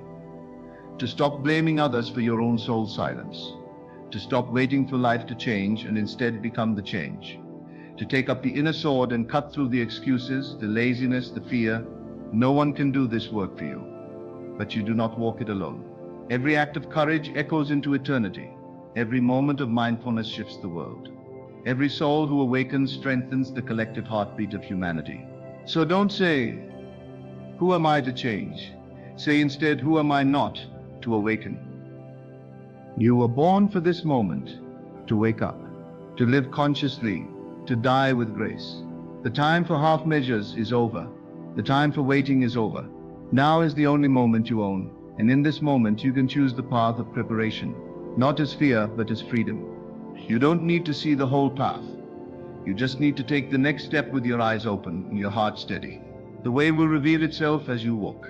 One step, one breath, one silent decision at a time. This is how a life is built, not by grand gestures, but by 1,000 quiet commitments to show up fully, even when no one is watching. Let your preparation be invisible, but undeniable. Let it be felt in your presence, not heard in your words. Let it radiate from your stillness, from your clarity, from your ability to meet whatever arises with an open heart. When others panic, let them find calm in you. When others rage, let them find peace in your eyes. When the world forgets what matters, let your life be a quiet reminder. You are not here to be consumed by the world. You are here to illuminate it. But you cannot light the way for others if your own inner flame has gone out. You must tend to that fire daily, relentlessly. You must guard it against distraction. Feed it with practice. Protect it with silence. Fan it with truth. That inner fire is your preparation. That is what will guide you when the road darkens. That is what will keep you warm when the world grows cold. And in the end, when the breath slows, when the body returns to the earth, when the mind dissolves into stillness, what will remain is not your fear, but your fire. Not your image, but your essence. Not your story, but your sincerity. Not your performance, but your presence. Let that be enough. Let that be everything. Keep preparing. So walk forward, not with fear, but with mindfulness. Let every breath remind you, this moment is your chance. This day is your dojo. This life is your path. Prepare not because the end is to be feared, but because it is to be honored. Let it find you ready. Let it find you awake. Let it find you living so fully, so presently, so truthfully, that when the final silence comes, it will not feel like an interruption, but a continuation of the peace you have already found within.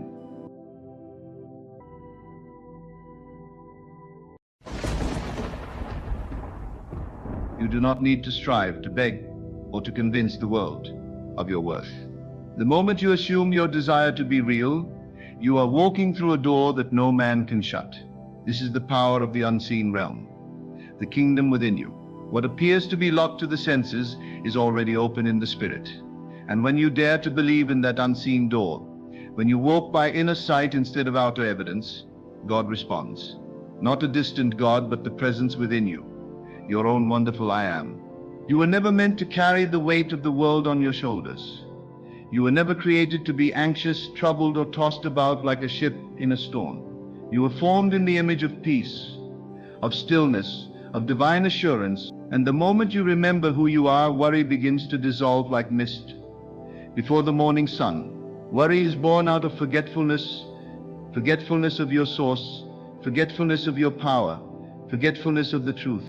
You think you must fix it, solve it, push it, make it happen. But you do not.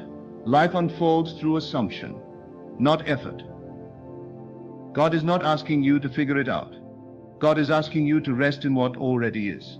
For what you desire already exists. The door is already open. The way is already made. But you cannot walk through it until you see it within, until you trust it within, until you accept it as already done. To stop worrying is to stop resisting. To stop worrying is to stop doubting that what you desire is yours. You stop worrying when you stop looking at appearances and start listening to the still, small voice within. That voice that says, all is well. That voice that declares the end from the beginning. That voice that knows the answer before the question ever forms on your lips. You say you trust God, but trust is not a word. It is a feeling. It is an inner conviction. Trust is quiet confidence in the invisible. Trust is the refusal to be moved by what your senses tell you. Trust is the awareness that the thing you want is already yours, because you saw it within. And having seen it within, it must take form without. Every time you worry, you are imagining something you do not want. And imagination is the workshop of reality. If you use your imagination against yourself, do not be surprised when fear becomes your experience. But if you learn to imagine only the good, only the lovely, only the fulfilled desire, then worry fades like a shadow at noon. This is not about pretending that you feel peaceful while inwardly you tremble. No, this is about reconditioning your inner world.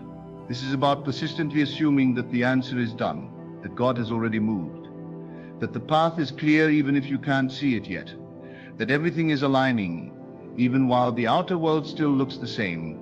You don't beg for what's already yours. You don't plead with God to do what's already being done.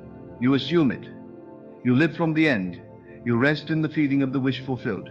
You let that feeling saturate your being. You walk through life not as someone hoping things will work out, but as one who knows they already have. When worry rises, it is only a signal. You've forgotten who you are. Come back. Return to the inner sanctuary. Return to the vision. Assume the feeling of the answer and stay there. Dwell there. Live there. For it is in that sacred dwelling place that all things are added unto you. Not by might, not by struggle, but by alignment. You stop worrying not by force, but by focus, by deliberately choosing again and again to feel as if it's already done, to trust that what you hold in consciousness must clothe itself in form. God is not far off, waiting to bless you. God is the power moving through your imagination, fulfilling every image you persistently accept as true. And so when the mind begins to wander, when fear whispers its lies, you answer it with knowing. You answer it with silence.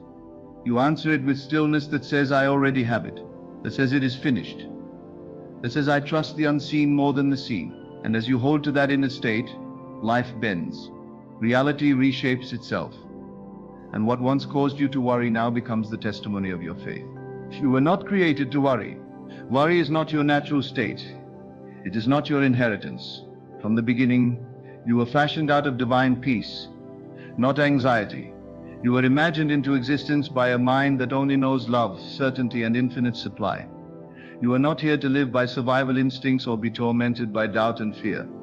You are not meant to constantly brace for the worst, to feel at the mercy of circumstances, or to try to earn your worth through endless struggle. That idea that you must worry in order to be responsible, that you must be anxious to prove you care, is a lie passed down through generations of forgetfulness. The truth is far more powerful and far more simple. You were created to rest, to trust, to know within yourself that you are supported by a force far greater than your own willpower. Every time you worry, you are stepping outside your divine nature.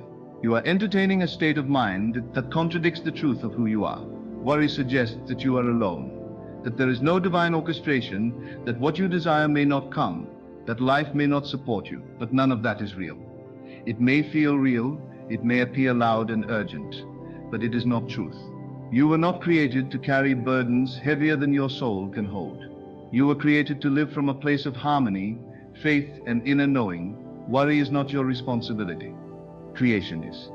You were given imagination, not panic. You were given inner vision, not inner torment. Worry is the misuse of imagination. It is the act of projecting into the future something unwanted and then emotionally preparing to receive it. But you were not meant to do this. You were meant to imagine the good, the lovely, the healing, the completed. You were meant to live from a place of knowing that everything is already finished in the mind of God, that all things are already aligned with your highest good. But you cannot see it if you are looking through the lens of worry. Worry distorts your spiritual vision. It clouds the truth and binds your awareness to fear. Stop for a moment and become still. Not in your body, but in your mind. Ask yourself, what if everything is already working out for me? What if the timing is already perfect? What if the door is already open in the unseen realm, and all I need to do is walk in consciousness until it appears in form? This is the place of divine remembrance, the place where you begin to feel your true self again. Not the self defined by effort and external evidence, but the self that knows the truth by feeling it, not by seeing it. You are not designed to live reactively. You were designed to live imaginatively. Worry makes you reactive. It convinces you that the outer world determines your fate. But you were never meant to respond to circumstances as if they are your master. You were created to rule over them, to rise above appearances, to bring forth the unseen into the seen through the power of inner conviction. When you worry, you step into a false identity, one where you believe that you must do it all alone, where your faith wavers with every obstacle. But when you trust, truly trust, you return to the knowing that you are backed by an eternal promise, that all you need is already provided. Worry is a habit of those who have forgotten that God lives within. It is a pattern, not a destiny. It is a state, not a sentence. And you have the power to choose again. You have the power to return to stillness, to return to truth, to let go of control and rest in the divine rhythm of your life. Let yourself be held. Let yourself be led.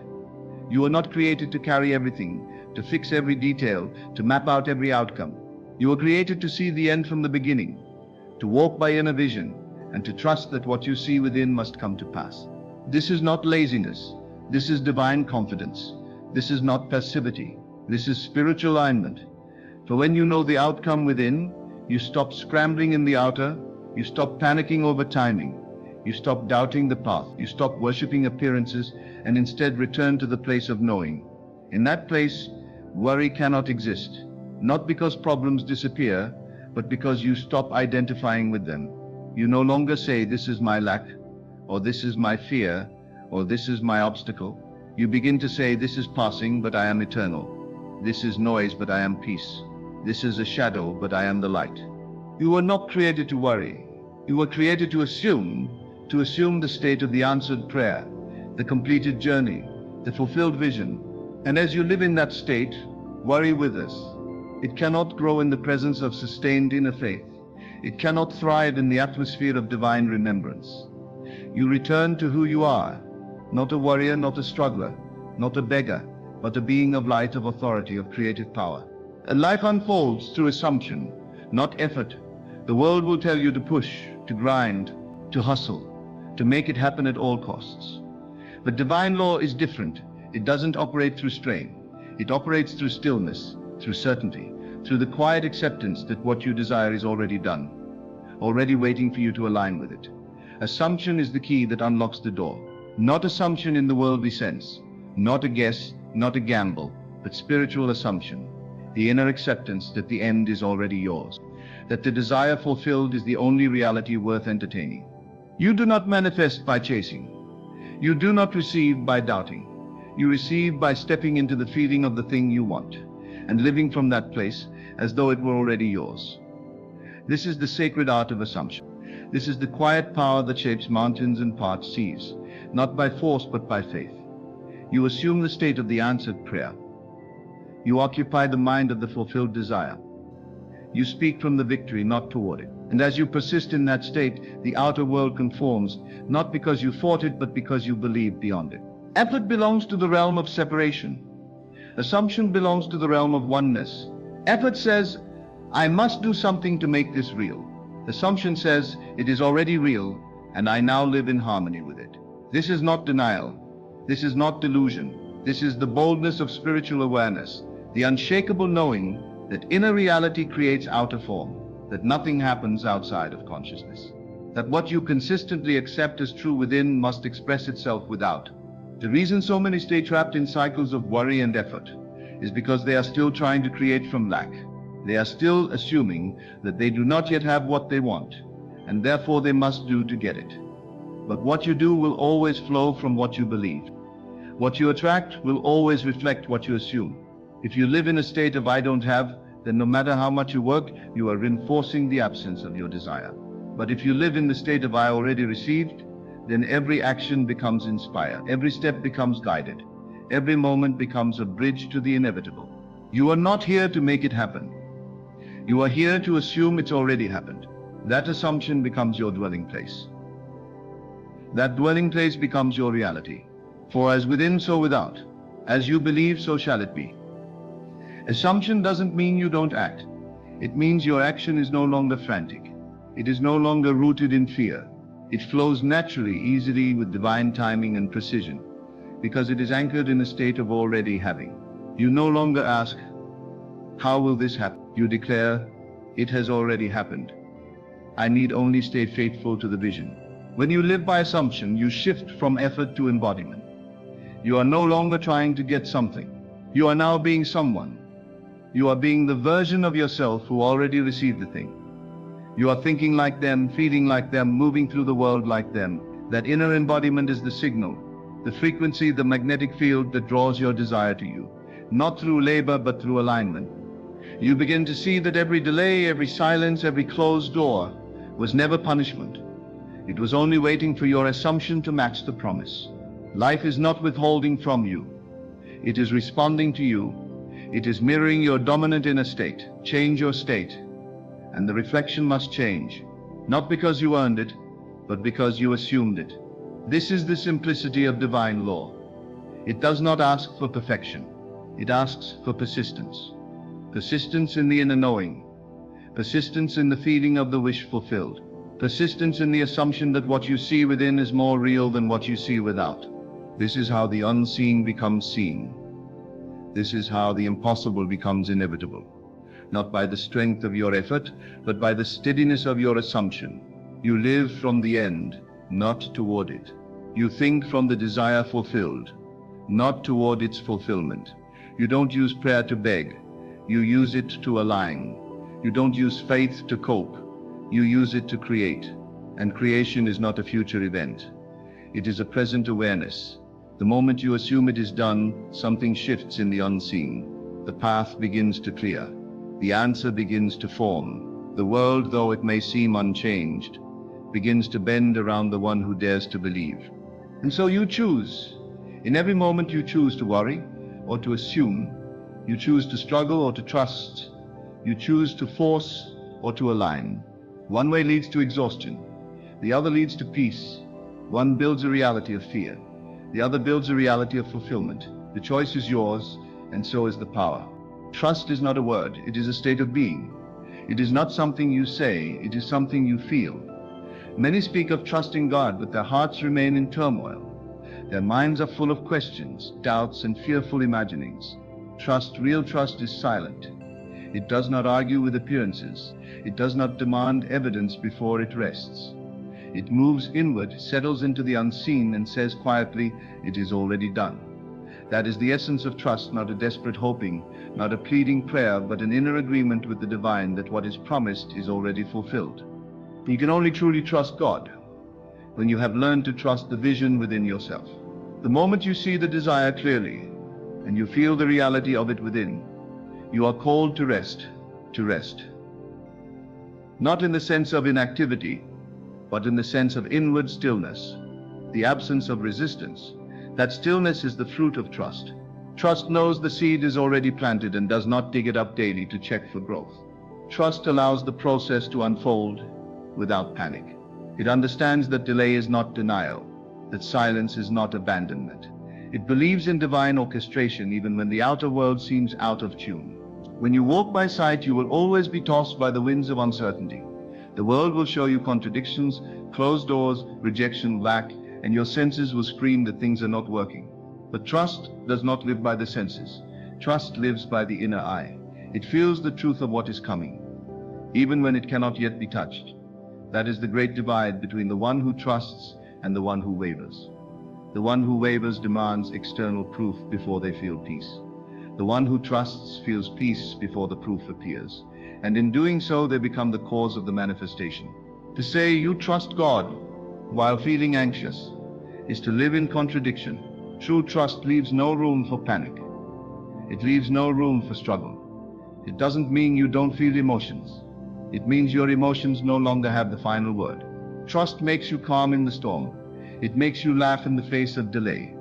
It makes you declare, I already have it, even when there's no sign in sight.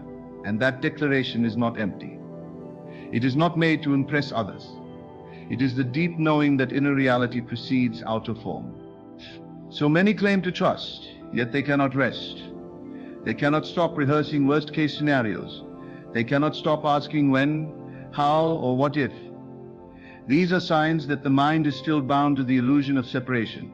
You cannot trust God and believe you are alone. You cannot trust and still believe that life happens to you rather than through you. Trust reconnects you to your divine nature. It reminds you that you and God are not two. The power that created the universe lives in you. That power knows what you need, knows how to bring it, and is always working, even in the silence, even in the dark. Trust is not built in the light. It is built in the moments where you cannot see the way. It is built when you choose to believe despite the lack of evidence. It is built when you lean not on your own understanding, but on the inner conviction that the outcome is already secure. That kind of trust cannot be shaken, because it does not depend on facts. It depends on truth, and truth is unchanging. Truth says what you desire is already yours. Truth says, I go before you and make the crooked places straight. Truth says it is finished. You cultivate trust by returning again and again to the inner feeling of completion. You stop waiting for something to happen out there and begin to feel it has already happened within you. You stop speaking of your desire as something in the future and start referring to it as a current reality. That shift from future to present is the signature of trust. You begin to say, I am already healed. I already have my answer. It is already unfolding for me. And you say it not to make it true, but because you know it is true. Trust means letting go of timelines. It means releasing your attachment to outcomes. You no longer watch the clock or count the days. You no longer compare your journey to another's. You stop asking, why hasn't it happened yet? And instead affirm, it's unfolding perfectly. That kind of trust cannot be faked. It must be felt. And when you feel it, when you walk in it, you begin to see miracles. Not because you begged for them, but because you aligned with them. To trust God is to stop micromanaging the process. You do not need to figure out the how. You do not need to chase signs or manipulate circumstances. Your only job is to assume the end, to enter the state of the wish fulfilled, to remain there, unmoved, unshaken, resting in the knowing that what you have imagined, felt, and accepted as true is already on its way to form. The outer must respond to the inner. That is law. And trust is the bridge between the inner vision and the outer manifestation. Trust is also what sustains you in the waiting. It makes the wait feel short. It makes the silence feel sacred. When you truly trust, you stop rushing. You understand that divine timing is never late, and what is meant for you cannot miss you. You stop asking, what if it doesn't happen, and start declaring it has already happened. And as you live in that state, life bends around your inner assumption. The world rearranges itself to match the feeling you have chosen to dwell in. Imagination shapes reality. There is no power greater than the human imagination used with intention. It is the womb of all creation, the bridge between the seen and the unseen. What you consistently imagine, what you feel as real, must manifest. For imagination is not fantasy. It is the formative substance of all things. Everything that exists first existed in thought. Every structure, every invention, every miracle, every breakthrough was first a picture in someone's mind. That is the mystery of creation, and you hold it within you. You are not merely a spectator in this life. You are the cause of it. Most people imagine unconsciously. They replay fears, replay trauma, rehearse worst-case scenarios, and then they are shocked when their life reflects what they have been meditating on. But you cannot plant thorns and expect roses. You cannot entertain fear and expect peace. What you dwell on in imagination is what you water, and what you water grows. This is not punishment. This is not superstition. This is law. Imagination, clothed in feeling, is the seed of every event in your life. When you begin to use it consciously, to assume what you desire already exists, you become the master of your reality. You must understand that imagination is not just visualization. It is not just pictures in the mind. It is felt experience. It is entering a scene so deeply in consciousness that it becomes real to you. You feel it in your body. You see it with the inner eye. You hear the words, the sounds, the atmosphere of that desired outcome. You let it become so real inside you that the outer world loses its grip. That is when imagination becomes creation. Not when it is casual, but when it is saturated with emotion and belief. Every time you imagine the worst, you are creating it in seed form. Every time you imagine the best, you are creating it too. The world you live in tomorrow is being shaped by the images you hold today. You cannot escape this truth. You can only learn to use it. Use it to imagine from the end, not toward the end, but from it. Enter the state of the answered prayer and dwell there. Live there. Let it become more familiar to you than the old reality. Let the imagined experience become your new home in consciousness, and the outer must eventually come into agreement. You do not need to see results to know it's working. You only need to persist in the state. Reality is delayed, not denied. What you imagine now must take form if you hold to it. The longer you persist, the more inevitable it becomes. And it is not about intensity, it is about consistency. You must be more loyal to your imagination than to your fears. You must be more faithful to the image of the fulfilled desire than to the appearance of lack. That faith, quiet, steady, unwavering, is what brings the invisible into form. Imagination is the language of spirit. It is how the divine speaks to you. The dreams you dream, the desires you feel, the images that stir your heart, they are not random. They are invitations. Invitations to enter a new state of being, a new timeline, a new reality. But you cannot visit the state and expect it to manifest. You must move in. You must dwell in the scene of your desire fulfilled and refuse to leave. You must feel the outcome as real and let that feeling lead your thoughts, your actions, your emotions. That is the power of conscious imagination. The world around you is simply a reflection of what you've been imagining. Persistently. If you want to change the world, you must first change the image you hold within. That image, when combined with feeling and faith, becomes the mold through which life flows. Do not underestimate the quiet moments you spend in inner vision. Those moments are not idle. They are powerful. They are sacred. In those moments, you are creating not through toil, but through trust. Not through action, but through assumption. Not through force, but through feeling. If you would change your life, change your imagination. Stop telling the same story.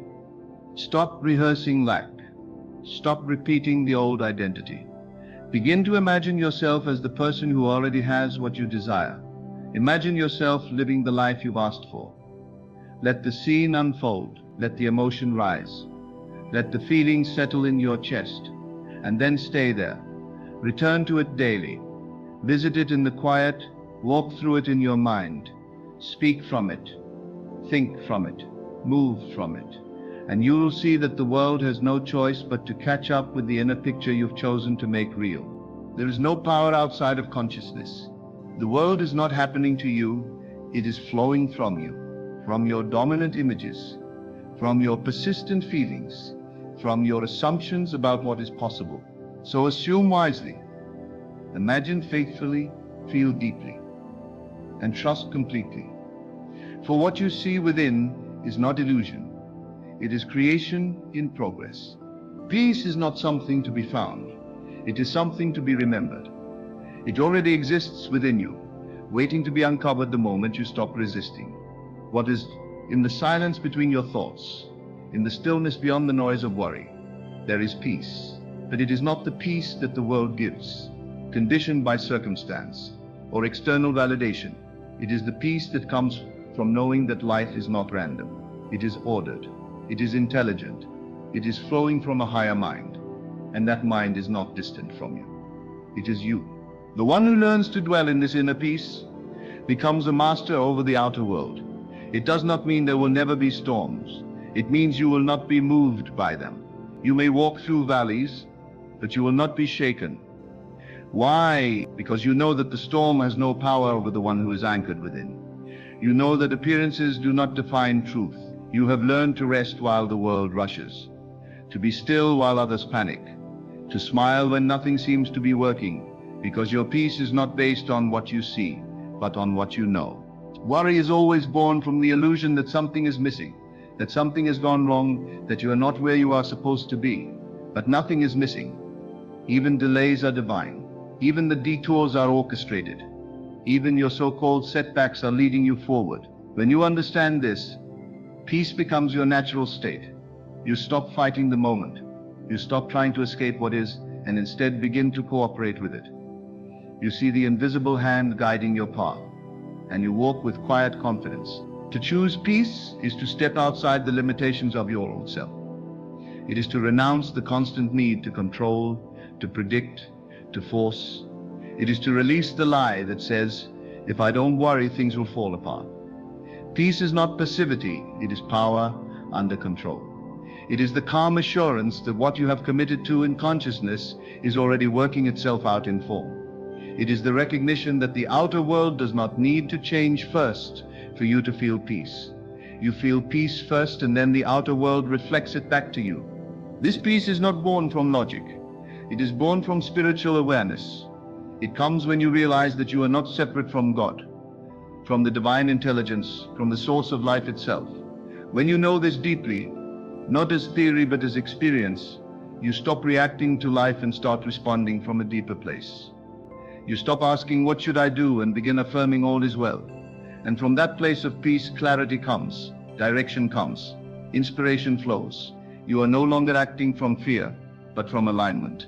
Many are seeking peace through external change, a new job, a healed body, a resolved relationship. But lasting peace never comes from conditions. It comes from the state you choose to dwell in. You must first be peaceful in the unseen, in the in-between, in the unformed. You must carry peace into your imagination, into your assumptions, into your conversations with yourself. Peace must become your new emotional home. And when it does, everything in your life will begin to mirror that peace. You cannot carry peace and fear at the same time. You must choose which voice to listen to. Fear says, it's too late. Peace says, it's right on time. Fear says, what if it doesn't work out? Peace says, it already has. Fear tries to protect you by imagining all the ways you might suffer. Peace protects you by reminding you that nothing real can be lost, and nothing unreal can be threatened. When you choose peace, you are choosing to believe in a higher reality than the one your senses present to you. There is great wisdom in silence. When you no longer react, when you no longer defend, when you no longer argue with life, you make room for grace to enter. You make room for solutions to rise. You make room for the subtle nudges of spirit to guide you. The noise of worry drowns out divine instruction. But peace is a listening posture.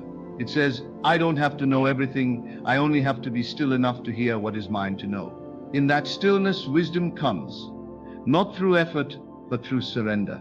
You begin to see life differently when peace becomes your lens. You no longer judge what happens as good or bad. You no longer resist the process. You begin to trust that even when things fall apart, they are falling into place. That even when doors close, they are redirecting you to something better.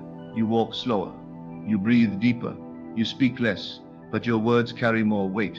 You become like the tree planted by the river, unmoved by the wind, grounded in knowing. The great illusion is that peace is a reward for getting everything right. But peace is the soil from which right action grows. You must begin with peace, not wait for it. You must become still within before the outer chaos subsides. This is how you stop living in reaction and start living in creation. You claim peace, not because everything is perfect, but because you know the truth. You are always held, always led, always enough. Nothing outside you can disturb your peace. unless you grant it permission. Living in the end means assuming the feeling of the wish fulfilled, and staying there not occasionally, not when it's convenient, but as a way of life. It means moving your awareness into the reality where what you desire has already come to pass. You stop hoping and you begin knowing. You stop asking and you begin assuming. You no longer try to get there, you go there in consciousness, and from there you live, speak, and act. The end is not a far-off point in time. It is a state of consciousness, and you can enter that state right now. You don't have to wait for evidence. You don't have to wait for permission. You only have to make a decision. This is who I am now. This is what I have now. This is where I live now. And from that decision, you dwell in the new state, not as a guest, but as a resident. You stop visiting your desire. You take up residence in it. When you live in the end, you are not trying to become something. You are it. You are no longer seeking love, wealth, healing, or peace. You are the embodiment of those things. And because you have assumed that identity, the world reflects it back to you. It must. It has no choice. The world is a mirror, and it mirrors the state you consistently occupy. So when you live in the end, you make the end your starting point, and everything in your life begins to organize itself to match that internal reality. But to live in the end requires discipline, not of effort, but of attention. You must watch where your mind goes. You must notice when it slips back into the old state, into fear, lack, or doubt, and you must gently return it to the end, over and over again, until that state becomes your new normal. This is not repression, it is creation. You are not pretending. You are selecting the version of reality you choose to dwell in. You are choosing the inner landscape that will become your outer experience. Most people live in the middle. They start with a desire, then spend all their time in the how, the when, the why. They live in the gap between the wish and its fulfillment, and that gap is filled with frustration, doubt, and impatience. But you were never meant to live in the middle. You were meant to begin at the end, to live from the completed picture, to carry the tone of the answered prayer before it arrives. That is the secret. To live as though it has already happened. And when you do, it must happen. Living in the end makes you magnetic. You become the one who already has, and the one who has is never desperate, never in lack, never chasing. The one who has is still grateful, assured, and that assurance draws everything to it. You do not chase what you already are. You attract it by being it. You stop asking when will it come, and start saying it is already mine. That shift collapses time. It removes delay. It brings the unseen into the seen. You may ask, how can I live in the end when everything around me says otherwise? But the outer world is always a reflection of yesterday's assumptions. You do not need it to change first. You only need to persist in the new state, and the world will catch up. Your job is not to argue with appearances, but to remain loyal to the end. Your job is not to fight the old, but to feel the new. And feeling is everything. What you feel consistently becomes your life. To live in the end is to remember that you are the cause, not the effect. You are the author, not the victim. You are the scriptwriter, not the actor bound by lines written by someone else. You decide the outcome, and then you move your attention to that outcome and make it real within. Not one day, not someday. Now. The now moment is the only place where creation happens. And when you occupy that now with the energy of fulfillment, the world reshapes itself accordingly. There is no power in waiting. The power is in assuming now. The end is not a destination you reach. It is a reality you enter and inhabit, and once you inhabit it, everything that doesn't match that reality begins to dissolve. Old patterns fall away. Old stories lose their grip. Old circumstances begin to shift. Why? Because you have shifted. And when you shift, life shifts. Not because the world changed, but because you changed your position in consciousness. So stop chasing, stop waiting, stop begging, and start assuming. Assume the identity of the one who already has. Assume the feeling of the one who already is. Live from that place, walk from that place, speak from that place, and the world will bow to your assumption. For it is not the outer world that determines your state, it is your state that determines the outer world. And when you choose to live in the end becomes inevitable. The moment you let go of needing to know how it will happen, you open the door for it to happen in ways you could never imagine. The mind is conditioned to believe that it must figure out every detail, that it must map the path from desire to fulfillment. But there is a greater intelligence within you, an unseen current that already knows the way. And the moment you release your grip on the need to control, that current begins to flow. Letting go does not mean giving up. It means giving over. It means surrendering your limited strategies for the infinite wisdom that dwells within your own being. It means trusting that once you have imagined it, once you have felt it, once you have accepted it as real in your consciousness, the way to it is already prepared. The bridges of incident are already set in motion. The characters you need to meet, the events that must unfold, the circumstances that will lead you there, they are already moving toward you, silently without effort on your part. But as long as you cling to the how, you interfere with the process. As long as you obsess over the details, you signal to your deeper self that you do not truly believe it is done. You may say, "I trust," but your anxiety over the timing and method betrays your words. Real trust is silent. It is still. It rests. It no longer asks. It knows. And because it knows, it lets go. You let go of the need to see it now, because you understand that all things come forth in divine timing. You let go of needing others to validate your vision, because you know that no one else needs to see it for it to be real. You let go of doubt, not by forcing yourself to be positive, but by shifting your focus from the outer to the inner. You go back to the feeling, you go back to the knowing. You remind yourself that you did not imagine in vain. You remind yourself that the act of imagining is the act of creation, and creation is complete the moment it is conceived. There is nothing more liberating than realizing you do not have to make it happen. You only have to allow it to happen. You allow by becoming receptive. You become receptive by aligning yourself with the state in which your desire is already fulfilled. And you stay there, not because you see evidence, but because you have decided to trust your inner reality over appearances. And the longer you remain in that state, the more you dissolve resistance. The more you let go of effort, the more you enter flow.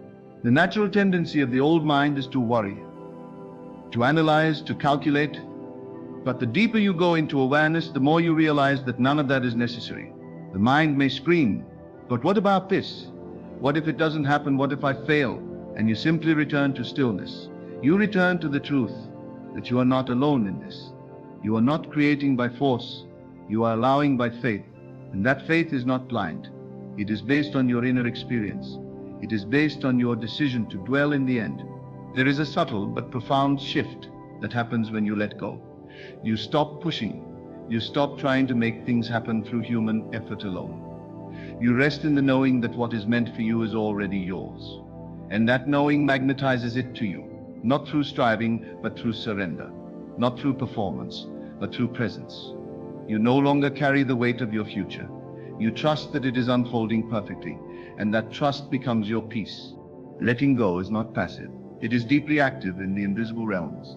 It is the choice to remain loyal to the unseen. It is the decision to abide in the vibration of fulfillment even when nothing around you reflects it. It is the power of becoming empty, so that life can pour into you the form your imagination has constructed. The one who lets go becomes like the open hand. Nothing is forced and nothing is blocked. Life flows through the open hand. Life responds to the one who trusts. You begin to realize that it's not your job to carry the how. Your only job is to carry the feeling, the assumption, the end state. That is your offering to the divine within you. You say, "Here is the version of reality I choose to live in." And the divine responds, not to your words, but to your vibration. It arranges circumstances, people, and moments to reflect back what you have already accepted is true. And so you no longer chase. You no longer beg. You no longer argue with appearances. You simply return to the silence within. You go back to the imaginal act. You go back to the inner state where it is already done. And then you release, not because you are indifferent, but because you are certain. And that certainty is what moves mountains. Once you let go, you begin to notice signs, not because you are searching for them, but because you are aligned with the state where they naturally appear. You begin to feel supported. You begin to feel guided. You begin to walk with ease, knowing that your path is blessed. You act when inspired and rest when not. You stop measuring progress with your eyes and start measuring it with your peace. If peace is present, you are on track. If tension rises, you return to stillness. And over time, you notice something miraculous. Things begin to unfold without your interference. What once felt hard now feels light. What once seemed impossible now happens without effort. Why? because you stopped trying to do what only trust could do. You stopped carrying the burden, and you let the divine intelligence within you take over. That intelligence knows what to do, when to do it, and how to do it in the most effortless, elegant way. So you make letting go your way of life. You hold the vision, you feel the end, and then you release. Again and again, you return to that posture of surrender. And in that surrender, you discover freedom. You discover that life works not when you control it, but when you align with it. When you begin to act from faith, rather than fear, everything changes. Faith acts with assurance. It does not wait for evidence. It creates it. It does not beg for signs. It becomes the sign. To act from faith is to live as though it is already done. It is to walk into the room with the confidence of one who knows they are already chosen. It is to speak with the tone of one who already has what they desire. Not because they are faking it, but because they are anchored in an inner knowing, deeper than the senses. Faith is not blind. Faith sees what the eyes cannot. It perceives the unseen, and it dares to call it real. It does not waver when conditions contradict the vision. It does not collapse under the weight of delay. Faith says, though I do not yet see it, I know it is mine, and from that knowing, action flows. Not action to prove, not action to earn, but action to align. Acting from faith means your behavior begins to match your assumption. If you believe yourself to be abundant, you walk in generosity. If you see yourself as healed, you carry the energy of vitality. If you see yourself as loved, you respond with openness. You are not pretending. You are embodying. You are not performing. You are participating in the reality you have already claimed. Fear always acts from survival. It says, I must do this or I will lose. Faith acts from creation. It says, because I am this, I do this. And there is a world of difference between the two. When you act from fear, you are reinforcing the state you are trying to escape. When you act from faith, you are strengthening the state you have chosen to live in. One leads to exhaustion, the other leads to expansion. Faith does not require perfection. It only requires persistence. It means returning again and again to the truth of who you are. When doubts arise, and they will, you do not fight them. You simply shift. You remember. You return to the state of the wish fulfilled, and you let that state guide your steps. You begin to trust the nudges. You begin to follow intuition. You stop second-guessing every move, because you know that when you dwell in the right state, the right actions follow. The actions taken from faith feel light. They feel inspired. They are often simple, even small, but they open doors. They create movement. They initiate the unfolding of your desire in time and space. You may be led to call someone, to send an email, to apply for something, to go somewhere unexpected. And as you obey those small prompts, you realize that each step is part of a larger orchestration that your conscious mind could never have arranged. This is the dance between inner and outer. You feel the end, you dwell in it, and then you act in accordance with it. Not to make it happen, but because it already has. You do not wait for the external to confirm your state. You express your state into the external. You become the cause, and the world becomes your echo.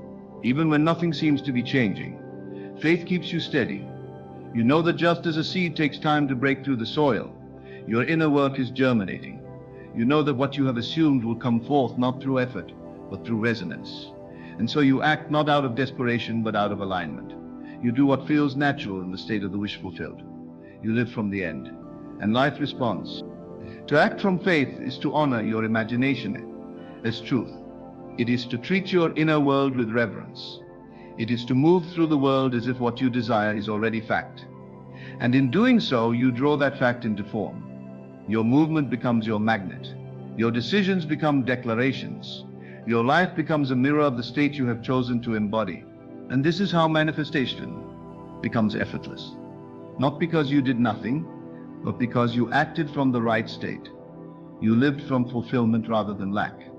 You took steps not to get something, but to express who you already are. That is the difference. That is the power. And when you master this, there is nothing you cannot be, do, or have. For the one who acts from faith is never acting alone. In the end, the journey to stop worrying and truly trust is a journey inward, a surrender to the infinite wisdom and power that already reside within you. It is a commitment to live not by what the eyes see or the mind fears, but by what the heart knows and the imagination feels. When you release control over the how and the when, When you let go and let the divine flow through you, you open yourself to a life of ease, grace, and fulfillment. Acting from faith, anchored in the certainty of your fulfilled desire, transforms every step into an expression of your inner truth. Trust is not passive. It is the highest form of power, power that moves mountains, shifts realities, and draws to you all that you have imagined. This trust is your peace, your freedom, your creative force. And with it you become unstoppable. You do not move doors by effort. You move them by knowing. The door swings open the moment you assume the state of already having walked through it. The world may say, it's impossible, but the world is merely the echo of yesterday's beliefs. It cannot bind what God has already loosed. It cannot close what God has opened within you. There is no need to force anything. The door is not held shut by man's opinion, by circumstance, or by delay. It is only your own consciousness that opens or shuts it. If you feel yourself to be unworthy, the door remains closed. Not by judgment, but by your own refusal to see yourself as God sees you. But when you rise in awareness, when you say inwardly, I am already what I long to be, then the door appears. And not only appears, but swings open in a way that confounds reason. You are not waiting on the door. The door is waiting on you, waiting on your recognition, your identification, your willingness to feel the reality of what is unseen. And when you do, you will find that no one, no system, no limitation, no voice of doubt can close what has been opened in spirit. God does not consult the opinions of others to open a path for you. It is done in silence, in stillness, in the hidden chamber of your own being. Others may not understand it.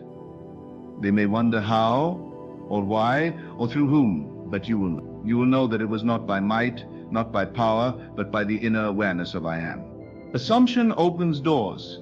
This truth, so simple and yet so profound, is the cornerstone of all transformation. When you assume something to be real, you are not merely imagining it as a hopeful fantasy. You are placing yourself in the state of fulfillment. You are stepping into the dimension where that reality already exists.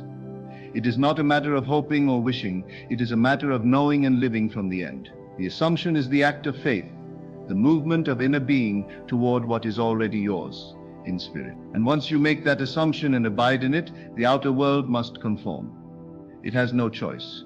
It is clay in the hands of the potter, and your inner state is the potter. The world you see is not fixed, it is fluid. It is not permanent, it is shaped and reshaped by your thoughts, your feelings, and above all, your assumptions. Whatever you accept as true of yourself begins to manifest in your experience. So when you assume that the door is open, you are not waiting for a sign, you are creating the sign, you are generating the movement. You are activating the invisible power of God within you. You are becoming the living testimony of the unseen law that governs all things. To assume is to trust the unseen more than the seen. It is to believe in the invisible structure of reality more than the shifting sands of circumstance. And yet that is the great challenge, because the senses scream for evidence. The mind demands proof. The world whispers, wait and see. But the spirit knows. Believe and you will see. The assumption precedes the fact. The inner act creates the outer result. What you assume becomes your atmosphere. It surrounds you. It radiates from you. It becomes the field through which all things filter. You cannot hold an assumption and not see its reflection. Eventually, in the mirror of your life, some reflections may be instant. Others may take time. But time is irrelevant to the law. Time is merely the unfolding of what is already done in the invisible. And so, assume the best. Assume the door is not just open, but welcoming. Assume the path is already prepared, the answer already sent, the way already cleared. Let that assumption fill your mind in the quiet moments. Let it walk with you, speak through you, breathe in you, become the embodiment of that reality. Don't wait for confirmation, be the confirmation. The moment you do, you will feel the shift. The calm confidence will settle in. A sense of ease will arise. You will stop striving because you will know it is already done. Heed. When you walk by inner sight, your confidence is not rooted in outcomes but in identity. You are not swayed by results. You are led by revelation. You know who you are, and from that knowing you see what is yours. You see the door open not because it is honed yet in the physical, but because you have seen it so clearly within that. You cannot be denied. That vision becomes your compass, your anchor, your source of peace. And what happens when you live this way? Reality bends, people appear, opportunities align, coincidences increase. But these are not signs to start believing. They are results of your believing. You don't believe because things happen. Things happen because you believe. You don't wait to see before you accept. You accept and then you see. So continue to lift your inner sight above outer evidence. Continue to walk through the doors you see in spirit, even if the hallway is still dark. Trust that what is formed within will take form without. Know that your faith is never wasted. The seed of vision will grow. The dream, when nurtured by inner sight, will become substance. The invisible will become visible, and the door once imagined as open will soon be open in truth. And so, beloved, let this truth settle into your spirit. The door is already open, not by man's permission, but by divine authority. Not because of striving, but because you dared to believe. Your assumption has power. Your vision is sacred. Your inner agreement with the promise is the key that no hand can remove. Walk not by what you see, but by who you know yourself to be in spirit. For when you remain faithful to the end you have seen, the world must reshape itself to match your inner reality. Delay is not defeat. Rejection is not final, and the no of man cannot silence the yes of God. Keep walking, keep knowing, keep becoming. The door stands open, and no man can shut it.